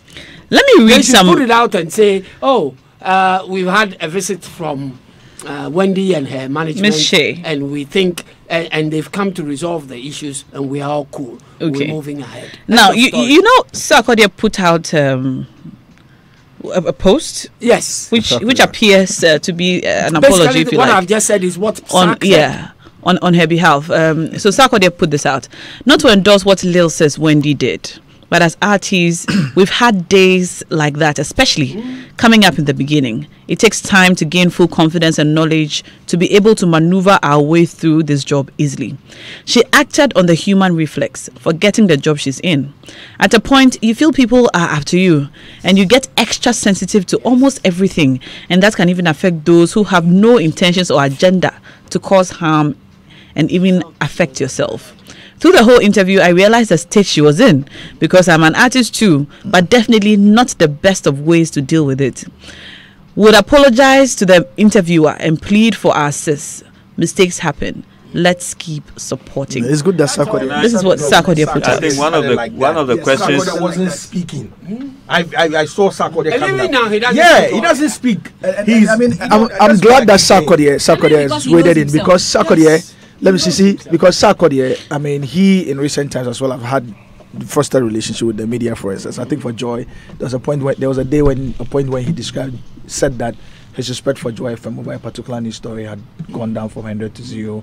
There was a point when he did the song press statement or free press. So for coming from him, it means that he's also learned his lessons. Yes, you know. Digital and content. You know your stuff.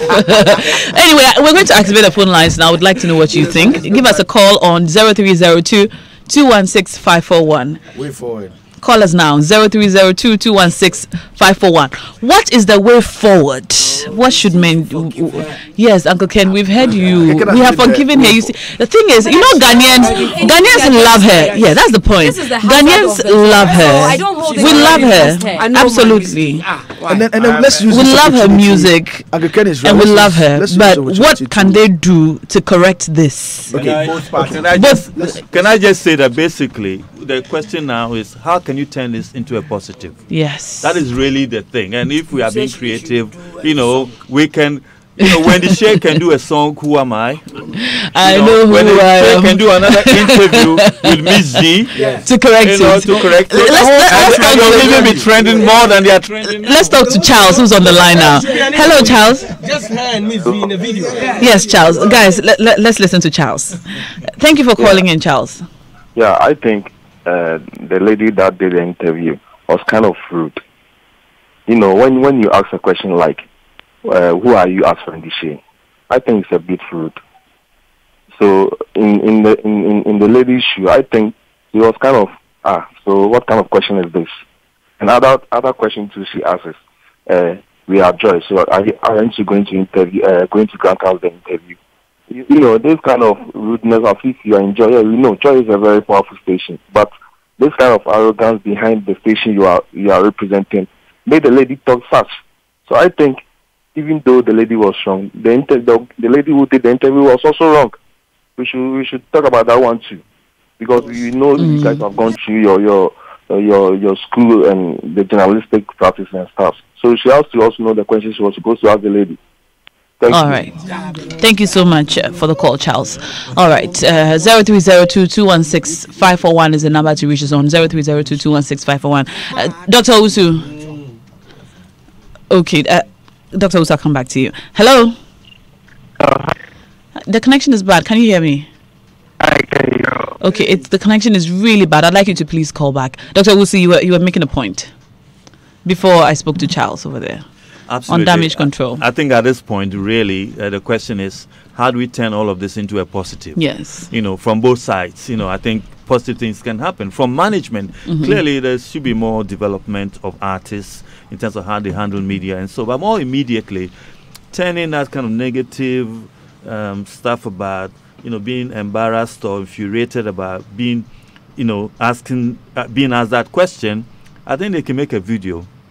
Actually, when the Shea's video, you know, answering that question, this time with some humor, you know, and with some empathy and really making people love her. You know, they could also make a video. Actually, Miss G and Wendy Shea in a video, you know, just where Miss G will be the video vixen. All right, let's talk to another caller on the line. Hello. Hi, what's your name? Abna, thank you for calling. What would you like to say? I think this whole discussion is going in a certain manner that it's not helping, because fine, as much as we stated that both sides had their own flaws, I think that to help matters and to be very truthful to ourselves, asking a person a question like, who are you, as Wendy Shea, this is just a simple question you need to answer by telling who you really are as what you are doing. And so even if she's a novice in the industry, that's a simple question that you just need to say what you have to say, as I'm this and this is what I'm doing and this is what I want people to know me for. As she rightly said, and this was a follow-up question on the first thing that she said that, okay, I want people to know me as Wendy Shea and who I am. So, okay, so tell us who you are as Wendy Shea. What's so wrong with this question? I think the interviewer shouldn't be faulted in any way. It was just a just and truthful question that she just needed to answer. Whether you were a novice or not, it's a straightforward answer she should have given. Thank you. Thank you so much for that call. All right. Sadiq. So for me, I think that let's use this opportunity to ask people to Wendy Shea, a chance. She's done well so far. She's given us 4 or 5 hits in just about 5 to 6 months together with the management team. Definitely, this is somebody that needs the attention and support. And I know the point that Ken is making. At a certain point in time, I think that as media or as gatekeepers, we need to take an affirmative stance on helping to develop some of these stars that have shown, giving us or giving indications, strong indications that they could really get to the next point. Please, let's give her the next chance. It's unfortunate this has happened, but when Wendy Shea is talented, she's good. Let's give her the chance to grow. We love her. Yeah. I also think that, moving forward, we should change. Those who want to join the Sheans, change that. Boo, let's talk to a caller and then we'll come back to you. Hello. Hello. Hi. What's your name? My name is Mami Kesua. All right, Mami. What would you like to say? Okay, now, so what I would like to say is that, like a previous caller indicated, I think that Miss G was so rude to the lady, because even if you want to ask the person who she is, after you had asked a series of questions and she has answered you, then you now ask who she is. Like she already had a motive. What motive? Like she already had a motive that she really wanted to get, you see. So I think that as much as Wendy Shea was rude to her, she was also rude to Wendy Shea. And I think moving forward, interviewers should not be so rude. They should have a neutral position so that you also get the answers you want to get from the artist. Thank you. Thank you so much for sharing. 0302216541. I think Samson Ladi sends a message, and I think I want to read it because of some of the things that our callers have said. Miss G didn't even plan this question. It cannot be suggested erroneously that Miss G intended it. Wendy, in the middle of the interview, spoke about herself. Right. And then she mentioned her name. And then logically, the logical harmless question followed by an intelligent journalist. Yeah, but the point is, Wendy actually did say that people should take her for who she is. As Wendy say, after Miss G suggested it to her. Miss G suggested to her. So you want Ghanaians to accept you as who you are? Yes, thank you. Yes. That's what Miss G said, prompting her to say, yes, I do, as Wendy Shea. Right after the sex matter. Thank you. So, who am I to honor me, the question was, she felt that the journalist wasn't really accepting who she said she was, and that there must be something else to her that she should tell Ghanaians. Yes, and that really was a bit below the belt. The journalist actually asked, "Do you even believe Ghanaians have gotten over?" Thank you. No. Let me take another call. Yeah. Hello. Listen to the interview. Hello. And you hello. Hi, what's your name, sir? Okay, this is Kweku. Kweku, what would you like to say? Okay. This is getting somewhere. Now, the question, who are you? For me, I think is an opportunity to really put yourself on the pedestal, sell yourself. It was, for me, a very harmless question. And the lady missed that opportunity to really express to all of us who she actually is and not what we think she is. Okay, and so I would say her management should take this, mentor her well. She's still very young in the industry, and so she needs to really be humble and learn. And if they have to take her through some English comprehension classes, that will be fine. But she should take it in good faith. I'm sure next time when such questions come up, she'll be a bit careful how to go about answering it. But this was a harmless question. Looking through the video, I realized at a certain point she was jittery answering the questions that were coming. I see people were getting to her and wanted to pick on her. But I'm sure she has learned her lessons and her management as well. Thank you. Thank you so much. We appreciate the call. 0302-216-541 is the number to reach us on. The Bull. Yeah. I'm saying that moving forward, I think Uncle Ken wants to reach a message. Uncle Ken. Is it from your niece? No. This is from Marian Turi. And she's prompting me to read it. Okay. She says, to cap it all, I want to say from a communication professional's perspective that faux pas aren't inevitable. Mm-hmm. But how we move on from there is very important. Yeah. Mm-hmm. Yeah. The question, who is Wendy Shea, comes across as antagonistic in our African context, where we're used to people quizzing who we are. We are not used to people quizzing who we are. Whereas, who are you has no implicit meaning in the Western world. It isn't so in the African context. Let us accept this faux pas, pardon her immaturity, and learn our lessons going forward. Yes. We can nitpick from both sides because I see the venom in Miss G's question. Venom? And Wendy's youth and inexperience in responding. Let's cease fire and give this budding new talent a chance to thrive. Yes. Beautiful. Beautiful. So I'm saying that we should change the narrative as people, panelists, as media people, and try and push the good.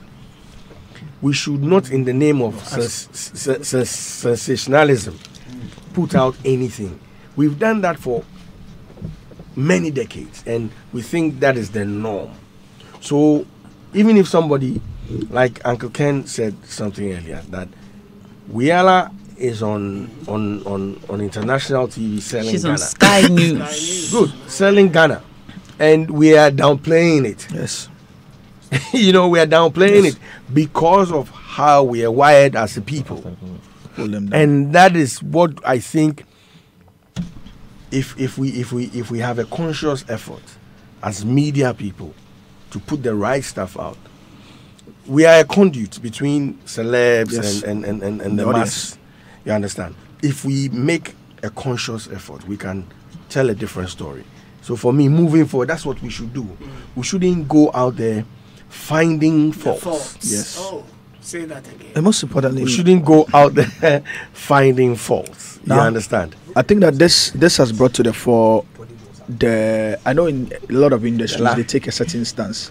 I think it's gotten to that point where, as an industry and everybody in the value chain, we need to take a deliberate stance on helping to develop and push female talents, particularly when we realize that they're an endangered species. So I think that we need to because it's for them already, Uncle Ken. The barriers is too high they have to deal with people that want sex from them. They have to deal with a lot of things. So I think that it's gotten to that point where it's getting to that point where we need to take an affirmative stance on. We need to develop this. So because you have a very serious interest in female artists. Yes, at that. Yes. Thank you very much, it's and we important appreciate it. And so do we all. Yeah. Yes, we all. So Myself, you know, I have to be part of the Sadiq. Yes. You know, I have hidden talents that need to be unearthed. Yeah. So you know, action to develop. Sadiq, I have. You need a good manager as well. Breaking news: Uncle Ken has agreed to be the patron of the shares. Hey! WS for life. Somebody is the president. Okay, Danger Lumi. She has to succeed. Yes. She has to. Succeed she would. Yes. Succeed she would. Yes. Dr. Usu, I'm giving you the final word. I just want to say that this question was actually asked the great fella Ransom Kuti, and he actually made a song about it. Okay. Who are you? Who am I, Ray? It's a beautiful song. I think people should go and listen to that. And I play that quite often. Absolutely important and great music. I just want to say that this brings up the issue about going back to the classroom in many ways, to sharpen our tools and make sure we have better understanding of our industry, the dynamics and so on. So I'll be very, very pleased to, welcome people to this course at AUCC. If you are really interested, you can call 0244 841188, to enroll on the short course, various courses on music, on social media, artist management especially. And importantly. Absolutely, who am I and who are you? I think it's been a great afternoon. We are a chosen generation. Thank you for being here. Yeah.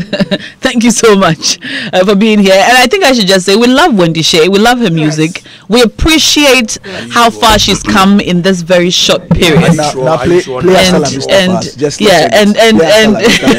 Are you sure? Yes, I'm very sure of this. I'm looking forward to meeting her in person. You haven't met her yet? No, I haven't. I haven't met. Have you met her? No, I haven't. But I'll be at Miss Malika tonight, so I'm looking forward to seeing her on stage. Don't go and ask her tonight. No, I'm not going to ask her any questions. Miss G shouldn't be there. I'm telling you. In fact, Miss G, I'm collecting. If you are listening, is banned from. If you are listening to me, we have this backstage. Don't worry. Yes, and okay, enough. And I think, like Uncle Ken said, enough with the commentary already and the blasting and name calling. We should advise. Yes, we should advise and stop the name calling and help this young acts become better. So Wiyala was on Sky News and she's been trending on Twitter. I saw her hairdo and it just got me. I was in stitches. I have a very interesting history with Wiyala. I don't know if you knew Kaki then. Did you know Kaki then? Yes, at that time I was a stylist for Stars of the Future. I worked at Charterhouse then. So, from auditions to when she came to Talal Fatah's studio to audition and all of that, I remember, I have very fond memories of the beginning. So when I see how far she's gone, it makes me very happy, and we're very, very proud of her. So her name was Nuala then. Yeah, her name was Nuala then. I think we need to also congratulate the management team. Tell you, strides are taken by management. I tell you, very important. They're doing a beautiful job. Yes. And she's joined. I don't know if she's joined, but she's currently doing music with a new girl band. Yeah, it's a collective. You guys have heard about it. It's a collective that's traveling around the world. So different talents from different places. And she's doing amazingly well there. She is extremely well. So we appreciate your strides, Nuala Wiyala, and keep doing you. I think when she comes to town, we should bring her to the studios so she can come and talk to us about all her great strides, what she's doing, what she's been up to. We need to bring her in. Yes, we dissect the bad to the extent that we don't want to focus on the good. On the good, and if we dissect the good, it will help a lot more of us out there. Help to course correct. But we keep. So when Wiyala comes to town, we would have her in here. We would like to know more about what she's doing and the issue. But what she's able to do. Bulldog is in charge of A&R. Yes. And I just want to pose this question: have you noticed that the musicians, the musicians in Ghana, Abu and Co, and all the people in this industry are always going on and on and on about we breaking barriers, our artists breaking barriers and making it big elsewhere in the outside world. But have you noticed that the artists from Ghana who are raising the flag of the country high are artists that we do not talk about in our own country? We do not celebrate enough. Have you noticed? Yes, and that's what I was heading. Or artists you hadn't gotten there yet. No, it's not your fault. We have about 30 minutes to say to wrap up the show, so we're going to go for our last block of commercials now. I watched an interview before I walked into the studio of Rude Boy of P Square say that Ghanaian artists are not sharp, and that is why the Nigerian artists are doing better. Let's listen to these commercials, and when we come back, we'll listen to that audio, and then we'll talk about it. This is Joy 99.7 FM, Showbiz A to Z.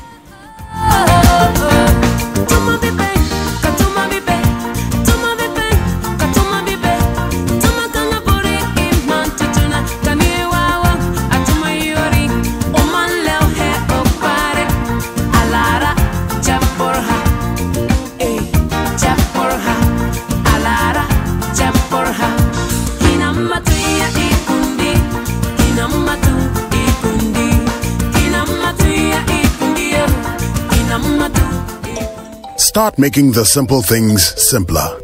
Start using your MasterCard instead of cash. Start buying groceries, shopping online, or at your favorite store, all using your MasterCard. Start enjoying the freedom of a MasterCard in your pocket, knowing the simple things are taken care of with easy, safe, and secure transactions. MasterCard. Better than cash.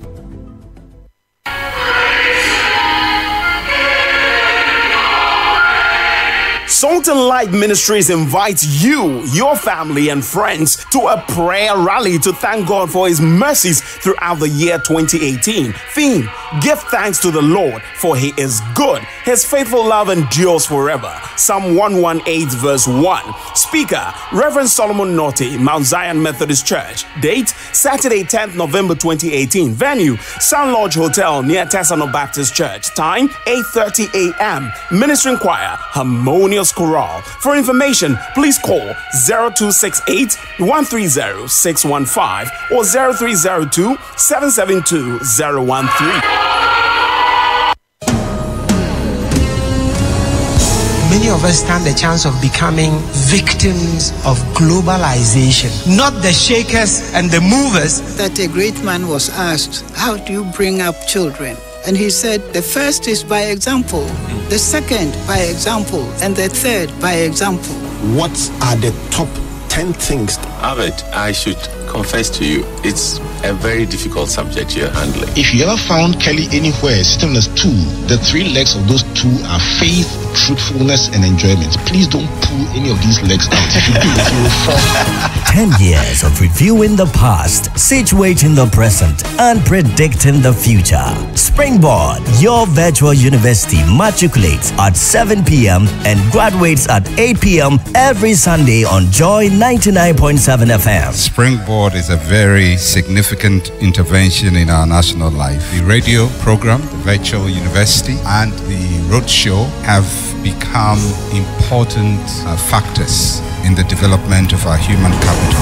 Springboard is brought to you by Legacy and Legacy and Joy FM, and proudly sponsored by EcoBank, MTN, and Central University, with support from the graphic business. Hi, this is Sharon Lecter, co-author of Rich Dad Poor Dad and the Rich Dad series. Remember to keep listening to Springboard, your virtual university with Albert Okran. It's going to help you create financial freedom for yourself and your families. Springboard, your personal value will shoot up.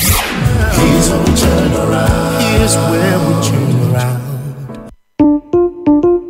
Soul Town. Turn up.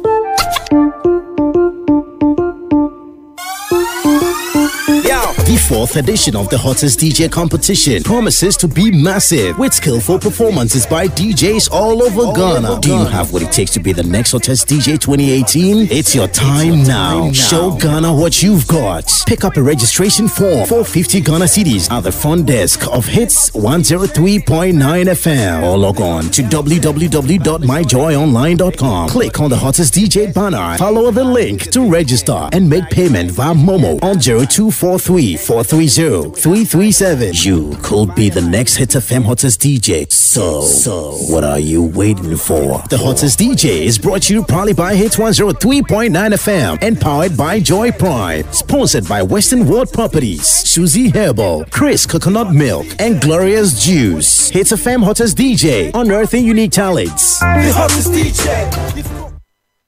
It's Showbiz A to Z.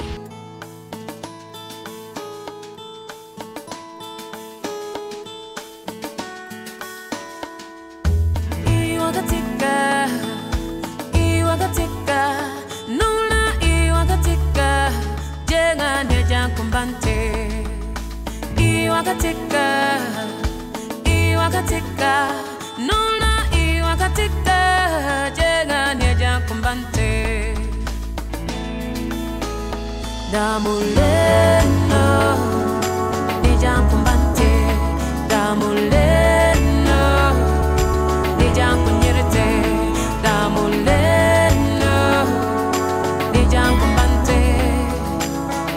Kumbante, Jawayella, Yella.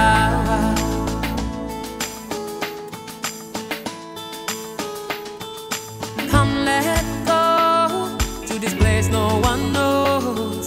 Just you and me. Come, let go to this place no one knows. Just you and me. Iwakatika, Iwakatika, Nuna Iwakatika, Jega Nejan Kumbante, Damuleno, Nejan Kumbante, Damuleno, Nejan Kunyerete, Damuleno, Nejan Kumbante, Chawayella, Tiella. And it's definitely one of my favorites by the lioness Wiala. Yeah, she calls this one Leno. The video is like a Game of Thrones setting. Right. Yeah. Lovely, absolutely, absolutely. So I please, I just got sent a message from my niece, and she wants me to read it because I don't know. How can we say no to the niece? I don't know where she got this. It's about Na Shoko. Yeah. And he just okay, please, can I read the message first? Okay. She said that. Okay, I haven't read it. Oh, Lord of mercy. Okay, I haven't heard you people read this message that I have just seen about Na Shoko. Okay. But I think now you know about it. Okay, let me see Why are you scared? Producers, why are you scared? You're not protecting your artist. I like that. No, but this is good. This is good now. Okay. It's accolades. I'm feeling like accolades song. Oh, is it? Yeah. It says, okay. If I mention the person from whom the actual message is from, you would know. Okay. But I'll just read it, and she would know anyway because I'm sure Na Shoko has seen it. Okay. It says, Na Shoko. Yes, sir. Probably the only female celebrity in Ghana I'll donate a kidney to. Oh. Never seen her stage designer shoes and purses for display on social media. Goes about her life with dignity, poise, and recognizing her self-worth. Uses her numerous fan and follower pages to promote the business of the ordinary Ghanaian. A woman worth it. Salute. That is how you compare, give me some accolades. I feel like a slave queen right now. You mean that slave queen specialist just came out? Yeah, I tell you. And Abu, yes. This is from somebody you Abu. Yes. You don't like. Oh, which one is that? I know you don't like, and I tell you, but I like it's from Leila Jansi. And you have issues with Leila. No, I like Leila. Well, you have serious issues. Uncle Ken, thanks for reading that message. My niece sent it to me today. Oh, but that's nice. It's true. Della, I will not hurry up. This is important. I wish Nana Texan was alive. Yes. He would have said that, Uncle Ken, but you've said same about Nana. Oh. Even before you got to know her. Oh. I hope you haven't changed your mind. No, I haven't. I've cemented my thoughts. Thank you, Uncle Ken. Thank you. Now, we need to invite them to the show. Hold up. All right. So, Uncle Ken, so something happened earlier this week. We had an interview with Mr. Logic. Yes. On Hits FM, and he spoke about a certain deal, big deal, which would have brought R. Kelly to come do some kind of a collaboration with BIM Nation sensation Stonebwoy. But the deal was sat on, for the want of a better expression, by a certain Willie Roy. I'd like us to listen to this interview and then we'll discuss. I'm glad Bulldog is in the studios. Let's take a listen. I got a text message from the US. I think Teddy Riley, Teddy Riley, this guy, what's the Black Street Boys? I think so. Teddy Riley, you know this guy, Teddy Riley, yeah. And R. Kelly, he was two big American artists, wanted a collab with Stonebwoy. Then Willie told me, you see this, I won't pass this info to him. He actually showed it to you. Are you saying yes? He said he won't pass it to Stonebwoy because this guy is stubborn. Oh, why? And I said, don't you think it doesn't make sense holding this from him? I mean, he needs it. That's if I said, no. Look. And then he held the information. I personally tested Stonebwoy. He was in Jamaica. I said, look, there are two big American artists who want to collaborate with you. And the details are being held from you. And he said, who and who? I said, I will keep you updated later. I didn't say it, but I gave him the heads up. Yes. So as I speak now, if Stonebwoy is listening, he knows what I'm saying. And Willie Roy can never deny this. Because I was with him when the call came and the text message followed. Whoa. Yes. So the hate for Stonebwoy's brand, to me, it was personal. So it was good Stonebwoy did that to him at the xylophone. I was there. All right. So that was an interview with Mr. Logic. Also of xylophone. Bulldog, what's his role? Mr. Logic. Yeah, he's not with you. All right. So he just happened to be there. Yeah, he's friends with Willie Roy. But Willie said he gave him a job. He did to do. Yeah, for which he did not deliver. Privately. Oh, that was a private. Yeah, but where did you get this conversation? Is it out there in the public, or Willie spoke to you? That Willie gave him a job? Yeah. No, he said that on radio. Okay. So yes, I heard Willie private on matters. radio. So it wasn't a xylophone job? No. I heard Willie on radio saying he gave, what's the guy's name? Mr. Logic. A job to do, and he gave him some money, and Logic had not brought back the money and had not done what he was supposed to do. That's a private. Listen, this matter, when I heard it, I shook my head. I said, these things don't work that way. How do you mean? I mean, somebody wants to do a collabo with an artist, and the guys we are talking about are serious guys. Teddy Riley, hey, you know who Teddy Riley is? You talk Teddy Riley, Jesus Christ. Don't go there. This is the guy who got Michael Jackson the biggest sales in his career with his album Dangerous. New Jack Swing. He created New Jack Swing. He created the New Jack. Vile is in the studio. I'm happy. Vile is in the studio. I'm happy Vile is here too. He can. We're going memory lane Yes. right now. We're going back to them days. We're going back to them days. These guys, look at the artists Teddy Riley produced. Mary J. Blige. I mean, all of them. Remixed SWV. Blackstreet. He was a member of Guy. Okay. The group Guy. I don't know if any of you ever heard music from Guy. And it was after Guy that he brought up Blackstreet. That's right. You heard of Blackstreet now? Yeah. I'm sure you. I mean, why are you mentioning my name? It's not Backstreet though. It's not Backstreet. She's thinking Backstreet Boys, not Backstreet Boys. Why do you think I don't know?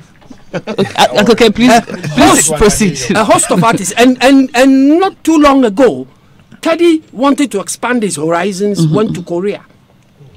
and has a studio in Korea, and Okay. he's producing Korean K-pop.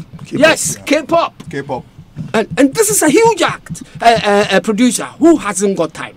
And so I'm saying that if even Willie Roy claims he trying to get his acts, some collabos out there, sent their material to these guys to listen. So maybe it is true that maybe the guy listened, or one of these guys, either Al Kelly or Teddy, must have listened to something from these guys and must have said, oh yeah, this sounds good, we'll talk about it. And that's where it has ended, as far as I'm concerned. So Willie Roy is right. If he does not go ahead to divulge this information to whoever is concerned, if it is Stonebwoy, because there's nothing concrete that has been agreed upon for anybody to start getting excited. So I don't know why people make these things look like assembly. Isn't it something that, you know, even as you're discussing, can come up in conversation? Is it, I mean, from an artist manager's point of view, is it something that you just hush about? Yeah, but you see now, doesn't it come up at all? Now you see the industry that exists in the US with some of these producers, the big boys like Teddy Riley's, Alkalis, and Coles. When they are working on productions, the general trend is to keep quiet until the work is done. Correct. They don't talk about it. So, for example, look, R. Kelly, as at the moment, is working on a house music album. That's all he said. He hasn't told who the collaborating artists are. Nothing. When he's ready, he will drop it. Yes. So I think the point that Uncle Ken just made about, look, is this really something that should be put out in the first place? Because if you're not careful, the likes of the Teddy Rileys and R. Kelly and all those guys may not be too happy that this has gone out before even contracts are signed. Because Not out to the media, but out to the artist at least. Until contracts are signed, you can't actually... Or meetings are planned. Confirm it. How do you just go saying that? You just can't do that because these are contractual issues. They really are contractual issues. Because if Stonebwoy is going to collaborate with R. Kelly, it doesn't just say, R. Kelly, so yes, okay, I'm interested, and you put that out. No. There are contractual arrangements put in place before you can actually start to talk about it. Because there are legal implications. Copyright issues, intellectual properties, ownership of master tracks. These are all very complex. So you are saying that the producers, if you like, will have their conversations without or totally keeping the artist in question in the dark about it until agreements have been made and contracts have been presented. Once you send in let's say material for them to listen to, so they have an understanding of the type of artist that you are. Yeah. What they then tend to do is look at the musical structure, who you are, your artist, your vocal phrasing, a lot of technical issues, and say, okay, the way this guy works, I think, yes, my production will work for this guy, or if I'm going to collaborate vocally with it, I can see where I'm going to fit. Maybe the concern is because of what Mr. Logic said, that this guy is stubborn. I mean, we are not going to make it happen or whatever. Yes. But Boo, what do you think about this? I mean, I'm glad my big men are here. They couldn't have explained it better. Okay. You know, they've done a beautiful job, and I want to say kudos. You know, because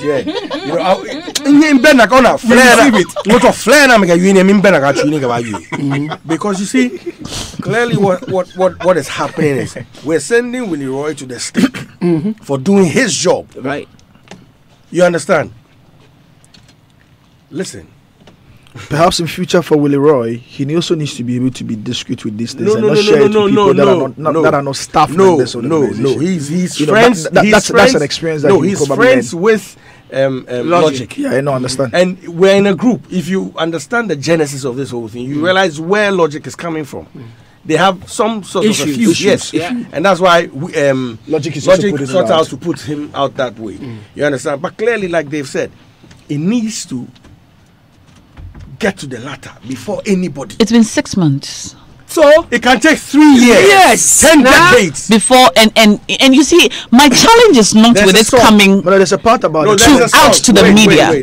But if the artist, to get a you know, who it concerns himself doesn't even know about this, and we are told now that a statement was made at the time the text message came in that why do we this want guy to take that as Bible? No, we don't. But the questions are legitimate. That, see, it's been 6 months. Perhaps this could have come up in conversation that, it's possible that, we'll be working on something with this person or that person, but, we're still working on it, so we're not putting this out there. Okay. Is it, he couldn't mention to Stonebwoy at all? No, he didn't even mention to us. You see, this is his even office. Artist manager. I should have known about it. I transferred that information to the Stone team or whoever team is involved. He doesn't even do that. So this information hasn't even come to you? It means he was working on it. Yes. Okay. Exactly. So he needed to put a nip onto it before he divulged information. Okay. You don't just go out there. Sadiq, what do you think? That's not how a label runs. Okay. I mean, this is not like some boys thing we do for the office there. But let me ask you, who instigated that process? Willie Roy himself. He's here now in charge of the music. So he'll push music into the world, the repertoire into the world. Yes. And then people come back at him. Okay. You understand?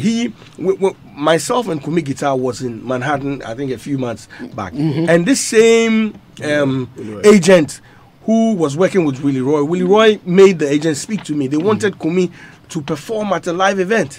Unfortunately, it didn't it fall in a space where we couldn't make it. Right. So this is the things I'm talking about. He gets the information, assesses it, make sure it works before we all follow. Okay. Sadiq, what are your thoughts? Which is fine. For me, I think that on hindsight, also for Willie Roy, he also need to learn the lessons of not divulging discreet information or confidential information to his friends or people he considers friends. Because clearly, like Uncle Ken and B Lane had indicated, this is the process. It's procedural. So, but the only mistake was that because he divulged it to Logic, and because today, and Logic was not a staff member, and because today Logic has a problem with him, it's been put out to create a certain impression. So, on hindsight, I'm sure that he's also learned his lesson. Helped by the fact that Willie is antagonistic against Stonebwoy. Towards Stonebwoy. So it's created a kind of Anyway, I wonder what's going to happen to this deal now that it's all over the place, and we all know about it. It was supposed to be top secret. Teddy Riley likes to experiment with new sounds. So I can see some hope. Yeah, let's hope that it happens. But we have just 10 minutes, and I'd really like us to talk about this statement that Rude Boy of P Square fame made. Let's listen to this audio.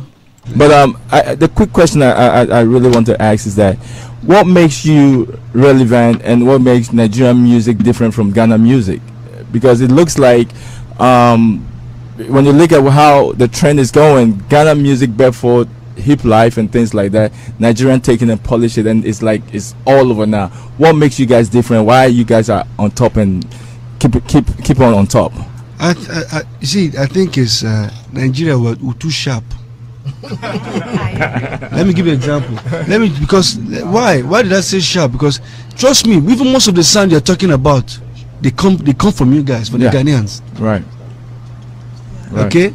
The pom sound came from Ghana. Yeah. But if you're not sharp enough, Nigeria, we are sharper. We'll take over. Right. When you guys came out as on to Nigeria consume and die. But you see, we came with Shaku now one copy and no fit. That's right. Because we sharp for that one. Before now one catch up, we don't develop. Right. Understand? So I think maybe you guys work on trendy. You see, you guys might be working on trend, but when you're trending, everybody tends to run on that same thing without developing different genre about it. But they focus on that one. They stay there. Everybody wants to do that same thing. But you see, when Nigerians, those ones that are doing a high life, will go there. The purple sound, so people are usually sing Fuji, high life. Everybody's just going Igbo, That's what I'm saying. So when you develop something, make use of it fast. Otherwise, Nigeria go catch up, man. We go split up for different tribes. Rude Boy, recently our stars quickly. Recently about. All right, now we're too sharp. Okay, we have exactly 7 minutes to go. Sadiq, what do you think? I mean, he's right. He's painted a proper. This is a reflection of how the Nigerian talents think, how it doesn't matter where the sound is coming from, how they can cannibalize whatever sound and make it their own as much as possible. That's what he terms as and they are being too sharp. And I mean it's true. And he also makes the point that when we take a particular trend, we can stay on it for a while without developing different variations of it, you know. But for them, they have, for instance, they have appropriated our high life and created Afrobeat. From Afrobeat, the Afrobeat of Fela or Femi Kuti is different from the Afrobeat of Davido and Wizkid. So that's what he means by we'll find different variations to it that makes relevant and sense, develop it, you know, and develop it. So perhaps, I mean, it's good. Perhaps we also need to have a lot more sharp people. And he says that we brought a zone, so they took it and they ran with it. They even turned it a lingo. Yeah. P-Square, they turned the song. They did a song. They called the dance in the song a lingo. You know, and for them, they are not unapologetic for it. They'll take the P-Square, Davido and his boys. Dremo and the boys. Within the last 1 to 2 months, they've been in and out of Ghana like 4 times, all coming to tap the sound. Patoranking is in Ghana doing a Jama song, and he was in Jamestown dancing with the people and playing Jama song. So for them, wherever the sound is, as far as we'll keep them relevant and we'll give them they grab it and run with it. They'll grab it and run with it. It's up to us for also to be exposed enough to know how to be sharp. All of these Uncle Ken, what are your thoughts on this? Interesting. You know, these are Niger folks. Omo Niger. I agree when they say them, they are the sharp. Because sometimes we're slow to see certain things. And they pick up on issues very quickly and exploit the situations. So it's a lesson. Dabu. This matter. I've always seen Nigerians as Americans and seen Ghanaians as British. We are very diplomatic, conservative. That's the word. Exactly. You know, I'm happy he's saying this so that when we start rewriting history, they will not come and say we're lying. Because there's always the argument that whatever they're doing today, they picked it up from here and it's admitted it. So for me, I think we should wake up. It's a wake-up call for all of us to get into. But knowing my Ghanaians, we will not do. It will take us a long time to actually get it. Really? The talents will not even be interested. Well, everything he says there is absolutely correct. Look, the Nigerians are very good at taking ideas and running with it, and then take it to a whole new level. I was in the UK in August, and I was listening to BBC Radio 1 and Radio 1 Extra, and you won't believe the amount of Nigerian songs in the UK airwaves. Where are the Ghanaians? And we have some very good artists. And in fact, the sound of Sadiq, you've had your saying. Really? And what we actually need to do is to see how we nurture that sound and then be able to translate that into the international market. And that's what the Nigerians do very, very well. You look across the platforms, iTunes, all these platforms, you see so many Nigerian albums and songs. Where are the Ghanaian songs? Ha! Miss G. I'm not surprised though, because you know that Flavor was in Ghana recently. You remember that Onya Perdue song that he was doing, we saw go viral, and Ghanaians were complaining. He says, look, he takes inspiration from Ghanaian indigenous high life, and he makes a point to listen to them and try to practice some of these songs. So I think that we ourselves, if we doubted ourselves in any way, now we are being told. So what are we going to do with? Well, these are the big guys telling us. Flavor is telling us, Peter or whoever is telling us now. So if we doubted ourselves, now we should take this and work with, especially the young ones. Thank you, Miss G. Dr. I think I'm really going to be the odd man out here. I honestly don't think the Nigerians are where they are because they are innately superior. You know, I think we need to look at the Nigerian market. You know, it's huge. I mean, numbers and so on. There are also more producers. You know, the Ghanaian industry music is very, very small. You know, so I think it's absolutely important to be bashing ourselves to think somehow they are smarter than us. You know, he's boasting a bit. It will trend. We are talking about it. You know, but clearly there's more ingenuity that we need to put into our music and so. But it's not because they are smarter or sharper. Doctor, also I agree with you. They are just many. Thank you guys all so much for being. That's why the video will come and do a song with Kwame Eugene. That's why Pastor Rankin will come here and do a song with Sarkodie. Okay, Miss G, your microphone is off. We are. Thank you. It takes money and numbers. How many are you? All right. Thank you so much, Miss G, Bile, Uncle Ken, Dr. Wusu, Bulldog, and Sadiq. I think we've had great discussions today, and I appreciate all the calls and messages also that came in. This has been Showbiz A to Z live on Joy 99.7 FM. Before we go, just very special happy birthdays to some very special people. Happy birthday to Mr. Fred Smart Abbey, manager of Gap Microfinance. Happy birthday to you from your wife, your family, and your friends. Happy birthday also going out to Mrs. Erasi Mills Robertson of Gethsemane Methodist Church, Mamprobi. From all of your siblings, especially going out to you. And finally, a very special happy birthday to Reverend Osei Bunsu, the head pastor of Christ Sanctuary, from your daughter Evelyn Owusu of the police headquarters. Happy birthday to all of you. I do hope you've had a wonderful day. Now you should be heading towards the Junction Mall to enjoy the Joy Prime Made in Ghana fair. We're going to be having Ochame Kwame on stage in an hour, the official ambassador Made in Ghana, and he's going to give us a show of a lifetime. I hope to see you there. My name is Na Ashoko. This show has been produced by Della Aglanu and Philip Nye. Selwyn has been our man on the social media desk, and Ishmael Ba DJ Wobete has been the man with the music, and he's going to give us one to dance with before we go. Up next, Belay brings you Flashback. I dedicate this song to all high life legends. The legacy.